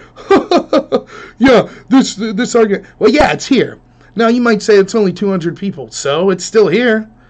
That's still important. Notice, too, if you see the pictures and stuff, isn't it strange when I see CNN show pictures of the caravan, it's the poor, starving women and children. But when I see pictures of the people actually crossing the border, it's all working-age young men. Isn't that strange? Almost like at least one side, and probably both, to be honest, are selectively picturing what they want you to see. So, yeah, we have the first ones coming, and the major caravans, I think there's 2 of about 4,000, are still making their way up. And it's a huge problem. Tucker and Cenk in their debate, this was the other issue that they focused on. And I think it's funny, I don't care about race or things like that, as I've said before. And Tucker gets hammered a lot for basically saying he doesn't want our culture to change. And people interpret that as oh, so you're saying you just want white people and screw everyone up. No, that's not a racial thing. Culture, there's culture in the sense of the music and the food we eat. And it's funny when people talk about diversity, they always go to food. Isn't that the weirdest thing? You'll be okay, Germany, you took on all these refugees / economic migrants, which they really are. How, what is the benefit? We keep hearing diversity is our strength. So, name some of the benefits. How's your country improved? And they'll always be well, there's much more interesting food to eat. It's that's your go-to food to eat? Whatever, it seems like a pretty weak argument. I'm not saying, that's all. I'm just saying that's the argument they always default to. So, but when Tucker's saying that, and I don't think he's talking about race. I think he's talking about we have societal norm. I talked about this last week. You have to have a common thread in a country, right? There has to be something that connects us all. Some countries that is race. this, I can't think of an example, but maybe, Somalia for Somalians or something of that effect, right? The United States, though, is by the very definition an amalgamation of different races and things of that nature. So we will never be a country that's connected along racial lines and things of that. So we have to have an idea that connects us. A culture, that's what I would consider like a culture that connects us. And for me, I think that it's the idea of personal responsibility. It's the Bill of Rights. It's our foundational documents. It's English common law that we use that basically made our legal system what it is. It's the idea that all of this is kind of focused on the individual.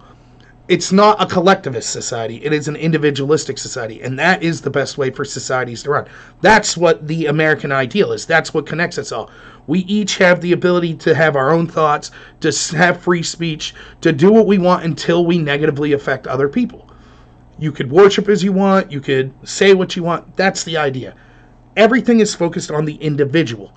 And along with that comes the idea, and this is one of the reasons I really like legal immigrants, because they're saying, I will come to this country and I will work hard because this is a country that represents, if I take responsibility and I work hard, then I could have a better life than I have in my country now. That's the culture we need to preserve. If you allow people to come in that are flaunting that are like, we don't have to follow the rule of law, we are entitled to come here, then things start to go awry. And Tucker specifically talks about, and it's something I haven't really thought of, but he's absolutely right, that one of the foundational threads that needs to connect us all is a common language. And so we need to have English as when you look back at all of the waves of immigration we've had in the past, everyone kind of assimilated and learned the language. Now we're starting to see that's not happening. And in addition to that, we're seeing like them burning the American flag or waving the flag of the country they're coming from, things of that nature. And it's an absolute mess. And the studies are crazy where people will say things like, all immigrants actually, even illegal immigrants, they actually help the economy. Well, if that's true, then why isn't every other country in the world saying, yes, we'll take all the immigrants possible? Even Canada, that progressive woke country, right? They're sending immigrants back. Because they're saying they have too much. How's that possible? That's another thing that's funny about voter ID too, by the way. We're always told, we need to be more progressive like Europe and like Canada and these places. They're further ahead than America. They're better. They're more advanced than us. Well, they have voter ID. You have to have an ID to vote in all those places. Are they racist? Of course not. So that's silly. But yeah, this idea of immigration, all these countries now. So what, just unlimited immigrants? You really can't see the problem? You can't see what's going to happen? You have this emotional appeal. You see these, poor people that you're like, oh, okay, they want a better life, so we should allow anyone like that wants in. But what you don't understand is those policies mean that same poor person in 20 years is going to be out of luck because so many people will flood in that it'll overwhelm our system and our country will become crappy and people will have to move on to the next place. So anyways, the caravan, it is coming, and it's funny how you won't see it reported on most of the mainstream media, or if they'll just poo-poo it, it's just a couple hundred people, who cares? But it always works like, and again, I'm not naive. I am biased, which I meant all the time, but I am right-wing biased. But it's funny to me how a lot of these arguments on the left, it's like they're being deceitful. Why not just come out and tell the truth? Like the gun argument's a classic example. We just want to get rid of assault rifles. Just big magazines. That's it. You shouldn't need that much ammo. Okay, well, what about this shooting in California? Guy used a handgun. Yeah, get rid of it too. Oh, wait, it's like, just be honest. Just say you want to get rid of all guns, or all but a very select few. Just say that, right? But you're trying to hide your position because you're afraid it would be politically a loser. It's the same way with this immigration. Like, they're like, oh, no, they're not coming. And then once they're coming, it's like, yeah, but they'll come through a port of entry. And then once they do that, yeah, but, it's just a bunch of, like, women and children that really need help and they're fleeing a bad situation. And then when they see it's not that, well, yeah, but these people are actually harder working than Americans. They're great people. And then when that turns out that something, like there's criminal or something comes up, and it's always... What they really want is votes. That's what the Democratic politicians want. They think these will become votes for them in the future. And a lot of people at the elite level do want a demographic change. There are people that think that that's a good thing. Now, I choose to try to operate under the assumption when I'm talking with people with immigration that they truly are just coming from a place of they want to help people out, because that's the way to have the most productive conversation. But as an establishment party, the Democrats, they might want to help people out. Maybe that's part of it, but they want votes. They want to maintain power. And it's, you know, you could look any clip 20 years ago. Bill Clinton, Chuck Schumer, Harry Reid, all of them were talking about how a huge problem illegal immigration was. And it's funny because it was the Republicans. The reason they never do anything is they like the cheap labor. It's anytime, if you're like one of these, you know, Occupy Wall Street types, a progressive type, and you find yourself on the same side of an issue with the very corporations that you are claiming are evil, doesn't that make you scratch your head? Yes, Walmart, all for illegal immigration, as is pretty much every other big corporation. They love it. Isn't that weird that you're on the same side of the argument as them? So and that's one of the reasons that Trump it was a big issue. No one was out there. That you have these, like, again, if you check out the Tucker interview with Dave Rubin, he's absolutely right about this. Trump is this billionaire guy that somehow tapped into, like, there is an entire group of people, kind of like the middle class average person, that there is no one in Washington working for. And that's crazy. And it used to be that was the idea of the Democratic Party, the working man's party, right? But they've totally abandoned that. They're now the party of identity politics. And so there's just this huge gap. There's no one working. And so, again, I always say I don't trust polls, but then I always end up talking about them. But I truly believe if you look at polls and just talk to people anecdotally, it's at least a large portion of people, if not a majority, that are concerned about illegal immigration. I'm not saying they're saying round them all up. That's not what I'm saying. But there are people that are like, this is a problem. We need to do something with the border. And again, we're constantly told the numbers, they're always downplayed. Oh, maybe 10 million. Well, then studies come out, it's like 22 million, possibly 40 million illegals in this country. I mean, you're starting to get close to 10% of your population is illegal immigration. That's incredibly difficult to deal with as a country, and it's a huge drain on resources.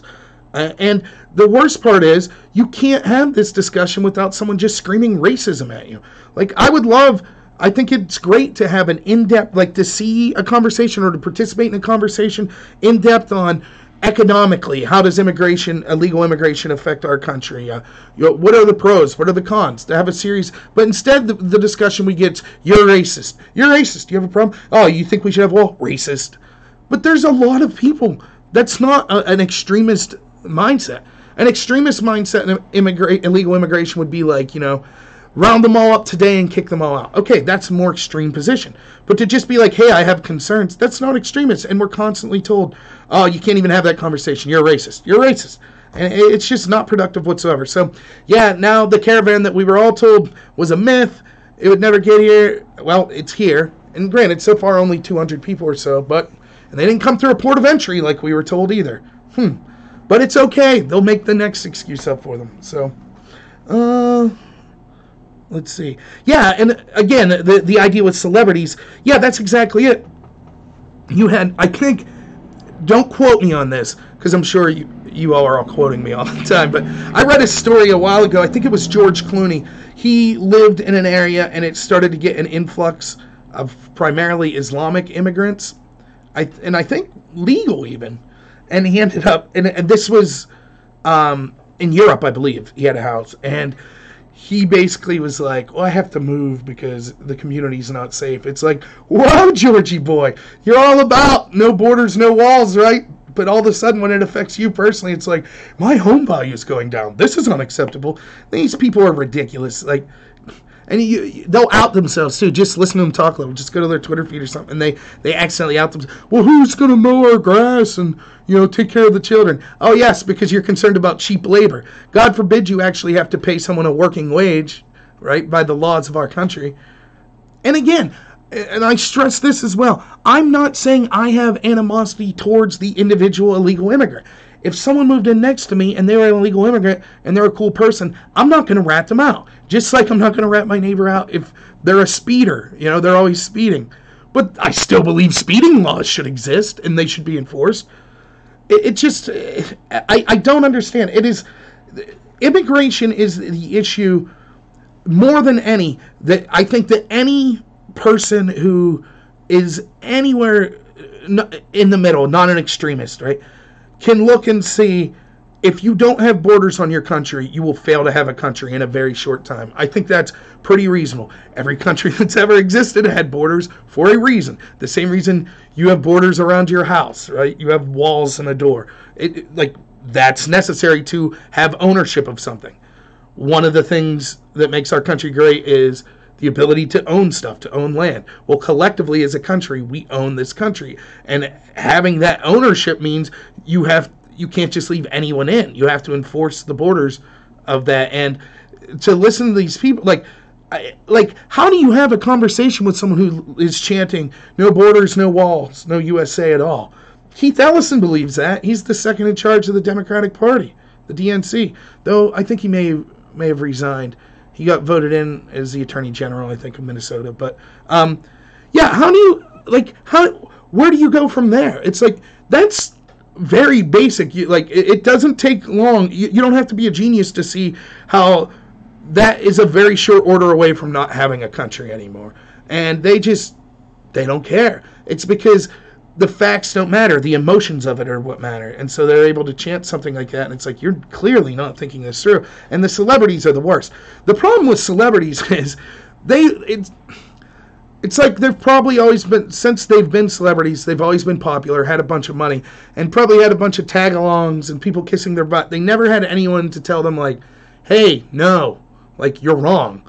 And so that's why you start to see them get weirder. The more famous they get, the weirder they get, because they get just more of this butt kissing. That's why, Johnny Depp's, he's totally, he's going crazy. It's why, Michael Jackson, that's what happens to, people like this. They don't have people in their life that are dude, I'm looking out for you. You're stupid. No, that's wrong. And so they mistakenly feel that all of a sudden, by virtue of them being able to act, that suddenly that means they're experts on things they have no business thinking they're experts on, like immigration or something like that. And they just come off sounding like total hypocrites and fools. They don't even realize they're hypocrites. They don't understand that living in their gated community while they say no borders is one of the most hypocritical things you could do. And again, for people that advocate this no borders, I'll still have a discussion with those people. We can go through it, but it kind of really lets you understand where they're coming from with the rest of their argumentation, right? So if you believe in no borders, then you can understand how they would think oh, you want a wall, you must be a racist. It's well, no. You have a door in your house, right? Probably has a lock. Are you a racist to other people that might come in? Of course not. So,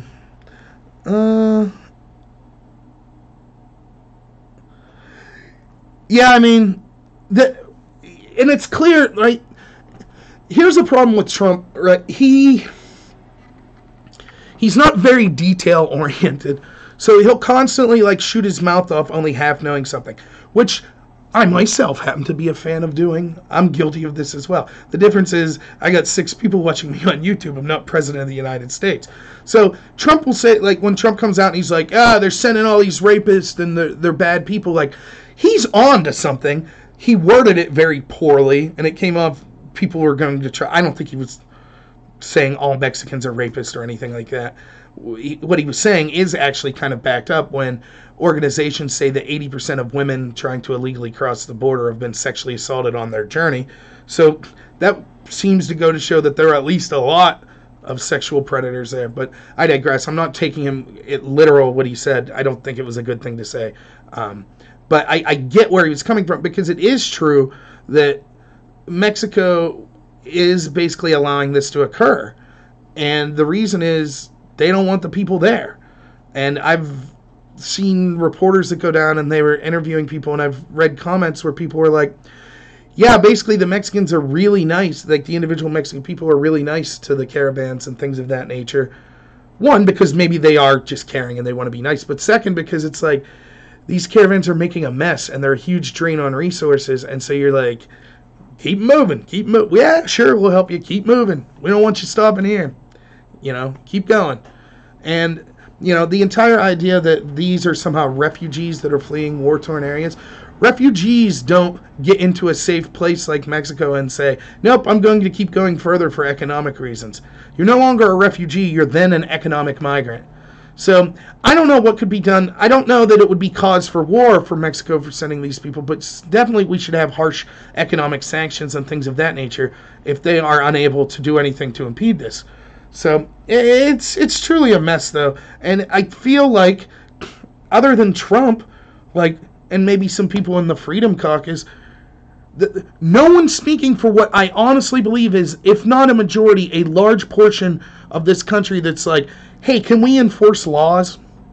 You know? And again, I did a video here the other day where I was talking about immigration, and I talked to a legal immigrant here, and he's furious that he did things the right way. It took him 8 years, a bunch of money, a bunch of time and effort, and, you know, he sees these people just walk across, and that's it. So, yeah, and also, I'm with Trump on his idea to end birthright citizenship. I think that there's basically, like, what do they call it? Like, birth tourism, where people are going into California just to have a baby so the baby's a citizen. And then you have chain migration, where, oh, now that baby's a citizen, so it's unfair not to allow their mom and dad there. How cruel would that be? And so now the very people that broke the law are benefiting by breaking the law. Now they get to be legal residents of America based on the crime that they've committed. So it's a big mess. Okay. Talked about getting drunk. That's always a good thing. Julian Assange. So it got leaked that they're already U.S. is filing charges against Julian Assange. See, this is something that Trump needs to step in, and if he doesn't, shame on him. Assange is more of a real journalist than anyone else we have in this country. Yes, I'm sure he has his biases. Yes, I'm sure that there are stories that he didn't cover because of those biases, or ones that he pushed more because of his biases. But he actually is exposing government corruption, and if he's going to be or if he's going to be charged with things such as this, then why isn't every journalist that's ever had a whistleblower come to them and talked about that, why won't they also be in charge? For example, Edward Snowden, who came to Glenn Greenwald from The Intercept, right? Should Glenn Greenwald be charged? Edward Snowden broke the law, came to him as a whistleblower, so now we're going to punish the journalist there as well? But for some reason, Assange is uniquely gone after. Could it be because who his targets were? Establishment people in both the Republican and Democratic Party. That's who his information made look bad. So now he needs to be jailed. Now this all these people chanting, oh, all these media people, Jim Acosta losing his press pass, this is an attack on free speech. They'll be silent on Assange, though. They don't mind, because, again, Assange is competition. He's a real journalist. He would make them feel small and petty and understand that they're nothing more than pundits and shills. And when a real journalist is out there, they don't mind if he gets shut up because he makes them look bad. And so I just think I think it's absolutely terrible. I don't understand why the U.S. government wasn't immediately having Assange come in and at least talking to him about where he got the Russian emails from. At least get his side of the story. Or the Russian emails, the Hillary emails that it's accused that Russia hacked. Because Assange has alluded to the fact that it actually wasn't Russia. Now, who knows? He might not be telling the truth, but they have a much better record of telling the truth than any mainstream media outlet, and we listen to their garbage all the time. We're constantly hearing, just listen to the mainstream media statement they put out. We need independent journalists to question the president. Well, Assange is far more independent than any of them are. He has a far better record for telling the truth than any of them. So I just think that, like, it's clear from the get-go that it's been a smear job with Assange, that he ruffled the feathers of people in power and they didn't like it, so they were going to throw anything at him to make it stick. He had these rape allegations which were dropped, but he fled to flee the allegations, so then now he's in trouble for fleeing. Like in the UK, I think there's an arrest warrant for him, and the US government should not proceed with charges and should instead be talking to him to find out if there was actually a hack, doing what they can, even though he probably wouldn't give up his sources, but that's what should be happening. So yeah, this exactly, it's the CIA, which is, again, like, it's funny to me because people will say Trump is the establishment now. People will say, oh, he's the president, therefore he is the establishment. But I still maintain that, no, the establishment isn't even necessarily, it wasn't like Obama even necessarily. It's the establishment in general, like the intel agencies, like the deep state. And by that I mean the career politicians, the lobbyists that inform them, the wealthy lobbyists, the intelligence agencies like the CIA, the FBI, places like that. Those are the real people running the show. The faces in front, the politicians, they come and go, but it's those people that have the power structure. And so it's so funny to me to see these same people that are supposedly railing against the establishment cheering for FBI and CIA corruption to go after Trump. It's just, it boggles the mind. Yeah, Assange, committed the same crime Trump did. He said things that were critical of the intel agencies. And so for that, we see who really makes the decisions. We see how Trump was gone after. We see how Assange is gone after. Because those are the people that really run the country. Rumor is Assange with... Yeah, and I'm sure he had, Assange seems like a smart guy. I'm sure he has some kind of insurance policy. And, I'm by no means am I technologically literate to understand exactly what it is, but it could be something if he gets incarcerated, it's automatically triggered. I've heard encrypted keys and stuff could be released to files that have already been released. Then you use those keys and you'll be able to see what's in those files, and it'll be incriminating stuff on a bunch of high-powered people. And yeah, if you're in a position like him, you almost have to have something like that. You can't just come out with everything up front, because then you would just get thrown in the clink, discredited, and that would be that. So he has to have something to protect himself. So we'll see what happens. There's Assange. The only other thing I had wrote down was transgender. Someone asked me on one of my videos I did here this week how I thought attitudes on transgender people were changing. So my stance, and I've talked a little about this, my stance on transgender is I do think that it's an illness. I think that it's a mental illness. But I know plenty of people with varying mental illnesses, and I don't dislike them because of the illness. To me, that's as silly as disliking someone for having diabetes or asthma or something. You don't dislike someone based on this illness. Now, I don't think the illness is something to celebrate and pretend is a great thing. I don't think that at all. But I'm not going to treat someone poorly because they're transgender. I don't care. It's not something that offends me or anything like that. I think that the politicization of it is ridiculous, as I've said before.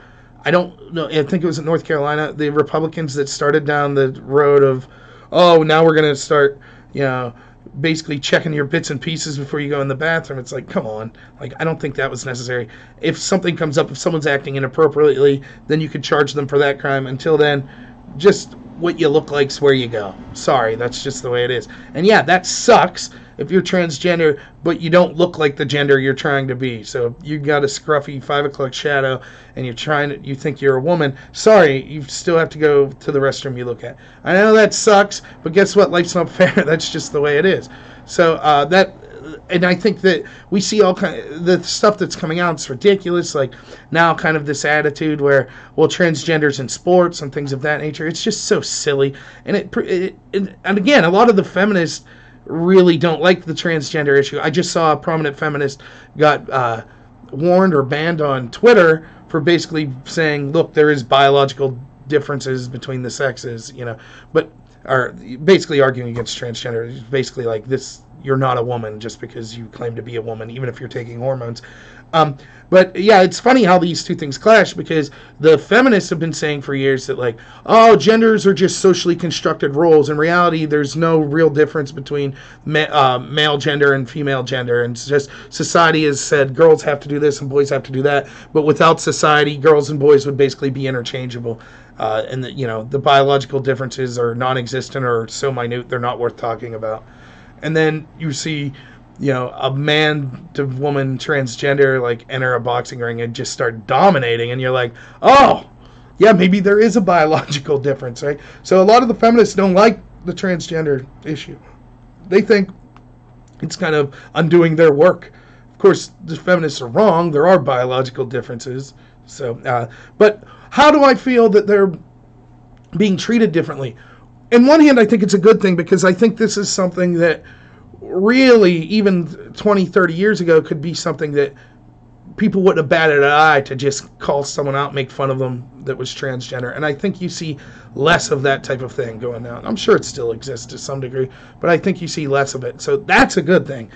Where I think and I think that part of that is we with mental health issues in general, I think we've gotten way better. I work in a mental health field, and it's amazing just now. If like, let's say you have a child and they have mental health issues or disabilities and things of that nature, the schools are still not perfect. There's still tons of room to go, but schools and doctors are far better equipped to deal with that today than some of like the older people that maybe I work with that back in the day, if you're 50 now and you went through those issues, they didn't really know how to deal with them. So I think along with that came an understanding of all these other issues too. And so you don't see it doesn't have such a negative connotation as maybe it would have 20 years ago. And I also think, and this is, I think, bad, that there's kind of a celebration of transgender because it's a cultural Marxism thing again, where they are considered one of the most oppressed groups, and the people that aren't transgender are oppressing them. So that means that we have to adulate the oppressed group. Oh, they're so powerful for being oppressed. Their voice matters more because they're oppressed. And so there's kind of that going on too, which is pushing the transgender. But like, as far as me personally, I just don't. Yeah, Fallon Fox. Yeah, that's crazy, right? That's exactly what I was referencing. And if you look, Fallon Fox was a guy who had surgery and fought mixed martial arts and basically beat the crap out of a bunch of ladies. And the thing that's most egregious is he didn't even tell them, right? He didn't say, by the way, I was biologically a man. And that's borderline criminal, I think. Like, that's not good. And if you watch, I like MMA, I like boxing, but I'm no expert by any means. But I like watch Joe Rogan and other people, and what they say, it's not even like Fox was winning because he had good technique. He didn't. He was basically just, his frame, his bone density and things like that was just so much bigger, even though the weight class would have been the same as these women he was fighting. He was basically able to just out-muscle them. And so it's a shame, really. The women actually had far superior technique to him, but he could just, because of the biological difference, was able to dominate. And not telling, that's just crazy. And I think you're going to start to see, like, women have to be getting to the point where it's going to be like, the entire reason that we have gender-separated sports was because there was, an implicit agreement that we knew that there were biological differences between men and women. And with the majority of sports, it's hard for women to compete with men.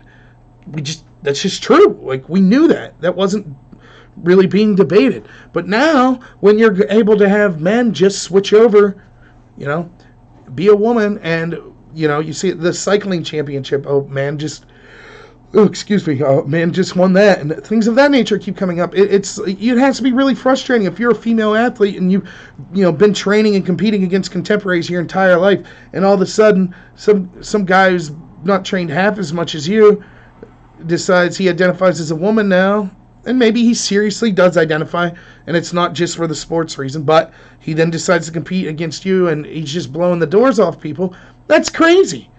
And I can't believe that, again, this is another issue, like the no borders thing. It's like, it's so funny how people are willing to lie to themselves to seem, politically correct or the most woke or something. It's just, what, like, really? Like, you can't say, we have to pretend, we have to pretend that Caitlyn Jenner was female athlete of the year. Come on now. I mean, it's just ridiculous. And look, and by the way, this is a good identifier, or a good thing about to look in at cultural Marxism, where you're taking all these groups, you're saying based on any of these characteristics that you're either oppressed or an oppressor. So white people oppressors, other races would be oppressed. Transgender would be oppressed, non-transgender would be oppressors. And you can see this in action as you see Bruce Jenner runs over someone in their car, which they were at fault, and kills them. But all that's basically ignored because he's in an oppressed group. So the action of the individual doesn't matter because the group identity supersedes that. And so we had to suddenly pretend that, now Caitlyn Jenner, oh, what a thoughtful, like, great person. What a strong, courageous. It's like, no. Caitlyn sucks like Bruce sucked. Caitlyn is Bruce, I thought there was a comedian, right, that had the hashtag cut it off movement. Like, come on. In for a penny, in for a pound. Don't just pretend. Get on, So, yeah, I know the left, a lot of people on the left say cultural Marxism doesn't exist. They're wrong. It certainly does. They might want to play semantics. They might want to call it by a different name, but it's rife in the humanities and academia. That's where it started, and you're starting to see it all over the place. And they are correct. The lefties are correct when they say that now you're starting to see people on the extreme right play identity politics, which is true. Trump saying that he's a nationalist isn't identity politics. A bunch of people saying we are white nationalists, we want a country for white people, that is identity politics, and that's not good. And people like me, though I don't have a big voice, other people with bigger voices than me have been saying, here's the problem. Once you keep playing identity politics on the left, eventually the groups you were calling oppressors are going to start playing that game themselves and saying, we're going to win this game. Jordan Peterson talks a lot about that, and he's absolutely right. And so the more you push, and again, I've told this story, they interviewed Richard Spencer, who's like one of these big white nationalists, and they were like, what do you think, if your numbers are increasing, why? And he was like, Black Lives Matter. That's why. That's the best thing that could have happened for us. Because once you start telling people based on their race that they're somehow more immoral just based on their race or on their gender or on whatever, any of these factors, age or weight or height or blah, blah, blah, one side's more moral than the other, eventually the side you're calling immoral is going to band together. Which leads to people like me having to say, like, no, I don't like this on the right either. Like, I don't like these identity politics. Wanting to have a national identity as far as saying that this is the greatest country and wanting our politicians to work for this country and not other countries primarily isn't identitarian politics. It's not identity politics. That's what we're supposed to do, because the identity portion of it is based on some immutable characteristics. So it would be your race or your gender or things of that nature. But yeah, it certainly exists, and it's crazy. I got my grad degree in online classes at Tiffin University, and I liked a lot of the classes, and I learned a lot, don't get me wrong. But it amazed me, because that's a humanities, speech communication, it amazed me how many times in some of these classes you had your first assignment was write a paper discussing how important the humanities are, or how you would increase funding for the humanities. And I'm like, if you're trying this hard to justify yourself, then maybe what you're doing isn't justifiable, right? I don't think the engineer departments at MIT have to write letters like, here's why we need engineers. But you have to write, here's why we need humanity. Here's why women's studies is important. If you constantly have to defend that, you might need to ask yourself why. And it's because, and it's infecting everything. You start to see it infect even like the hard sciences. There's feminist math and things of that nature. It's absolute insanity, and we could see it everywhere. And for those that say it doesn't exist, then explain the hashtag believe all women. That's just the most recent, obvious extension of cultural Marxism and these identitarian politics playing out. And particularly in a world where I was saying earlier about how you see, like, a lot of times on the left, and again, I know I'm biased, and I'm sure someone could probably correctly show me that this is happening on the right, but I notice it on the left a lot, where they don't come out with the full truth. So it used to be like, oh, no one's socialist. No one's, come on now. No one on the left's socialist here. And now, just a few short years later, it's like, well, yeah, I'm democratic socialist. That's different. And eventually, and you're starting to see it. People are like, well, yes, socialism's good. It's like, well, you should have just came out with that in the first place. But you couldn't, because you knew it wasn't popular. You knew people would say, no, socialism is not good. Because it's not. Because individuality is good. Socialism is not. It's the opposite of that. So, let's see. Oh, Mr. Go. That's what I thought. Do I believe Republicans are partially responsible? Yes, absolutely. First off, as people have heard my spiel before, I feel like at the establishment level, the Republicans and the Democrats are basically the same party. They disagree on superficial things, but when it comes to like wars, nation-building wars, the Federal Reserve and its policies, bailing out big banks, illegal immigration. The Republicans love illegal immigration at the establishment level. Absolutely love it. They like cheap labor. They're the party of businesses. So, of course, they like it. Yeah, they're absolutely responsible. If you watch, I'll try to link it after I'm done here, but you should really go, if you guys don't watch Dave Rubin, he's worth checking out. But his interview he just did with Tucker, it's really good. And Tucker talks about how basically the Democratic Party, first off, let me say this as well. I am fully in support of a robust, strong Democratic Party as well, even though I probably would disagree with them more than I would disagree with the Republicans, because you need at least two sides. Like, here's a good metaphor to give it.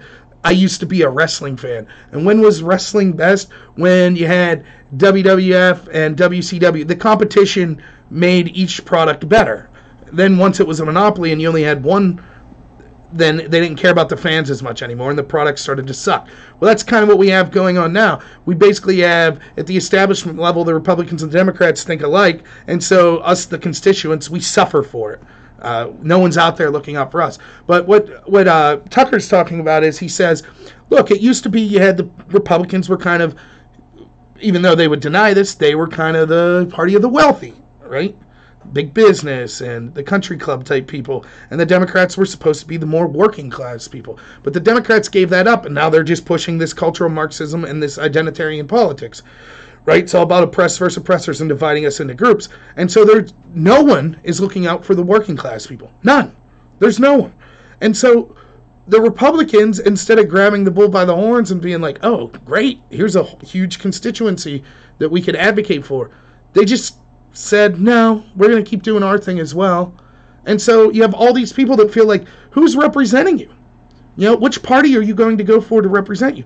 And that's, Trump came out and he's saying things, like him or hate him, he's saying things that at least resonate with those people, like, yeah, let's get rid of these bad trade deals. It's hurting jobs. No, maybe you think, actually, I think the trade deals would have hurt jobs, or vice versa. That's fine if you think that, but these people felt they didn't want those trade deals, and here's someone's coming on and talking. And a lot of these people didn't want immigration.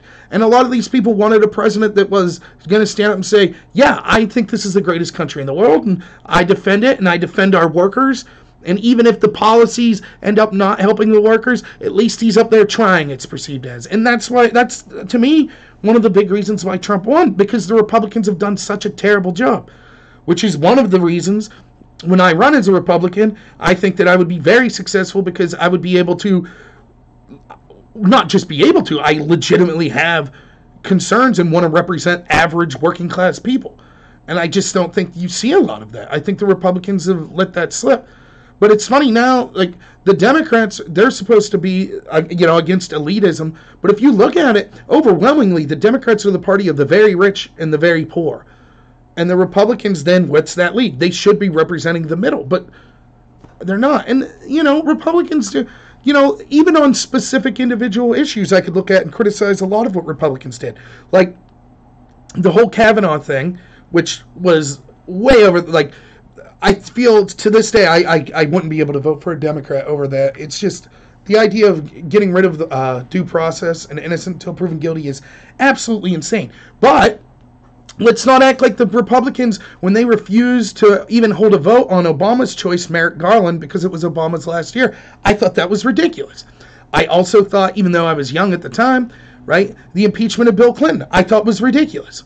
What were we talking about with that? Perjury, again. Who cares? I do not care at all who Bill Clinton had consensual sex with. Now, if there are credible allegations that he sexually assaulted or raped someone, that's different. But consensual sexual acts, could care less. Don't care at all. And so the Republicans harped on that. So certainly, yeah, they do all kinds of things. And not only that, they're feckless. They ran on how many years for, we're going to get rid of Obamacare. Okay, now you're in there, you got your chance. And what do? Nothing. Right? They're always on about, no, I said right again. They're always on about, we got to have a stable budget. We can't be deficit spending. Yet every time they get put in power, what do? So I think that, I agree with a lot with the Freedom Caucus members of the Republican Party and things like that. But, yeah, definitely the Republicans are to blame as well. And, look, Trump also, you could say both sides are responsible for divisiveness, too. I think it started with the left, but again, I'm biased, so maybe you disagree. But certainly, this idea of cultural Marxism seemed to start it. And Trump's not helping, Trump's divisive. At first, it's refreshing to see someone dude, we've been abused for so long. We've been called crappy just based on things like our race or our gender or policies we advocate for. We've been called immoral people. For that then to someone to defend that, it's like, oh, okay. That's nice. But, Let's see what we got here. Question, something about self-stimulation. Skip that. Would I vote for Bill Clinton? No. I thought Bill Clinton was a warmonger, just like Bush. I thought that he happened to sit under a period of economic growth, which I like. But like, what would Bill Clinton's platform? Like, it would be fun to see Bill Clinton if he was allowed to run. Bill Clinton of today versus Bill Clinton of '96. Let's see that election, because Bill Clinton of '96 was saying stuff like, "Yeah, we need to stop illegal immigration." He was saying things like that. Now that's racist to say that. So Bill Clinton today wouldn't be able to say that. That would be an interesting election. Also, little known fact, Bill Clinton several times used the statement, "Make America Great Again," in a couple of his speeches when he was running for office. But I thought that was like a super racist thing to say, right? When Trump says it, it's racist. But I guess Bill Clinton saying it wasn't racist. So, no, I wouldn't run. I wouldn't vote for Bill. I get I got the joke now. All right, I might be running out of stuff. Any other issues anyone wanted me to talk about? I probably got another 15 minutes if people want, but up to you all.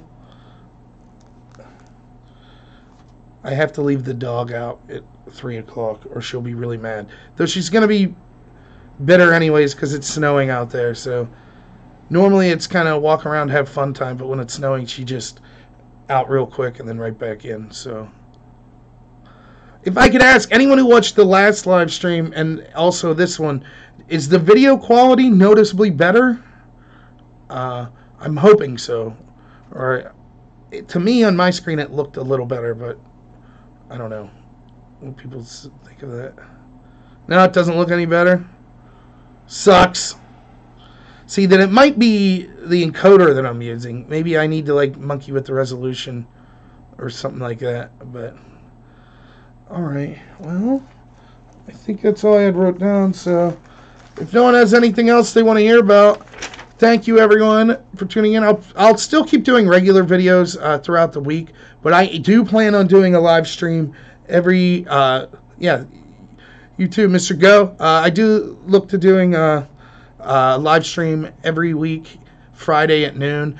And I know it's not the best time, and we'll see. Maybe at some point in the future I'll adjust it, but my work schedule is weird. I do block shifts, so when I go into work, I'm there 24/7 until I leave. So Fridays are just the day that I have off that it works for me. But yeah, and if anyone wants to, feel free to email me or get in touch with me anyway if you have any topics you'd like me to address. And please recommend me to other people and subscribe if you like it. And yeah, we'll see you all again soon. Thanks everyone for tuning in.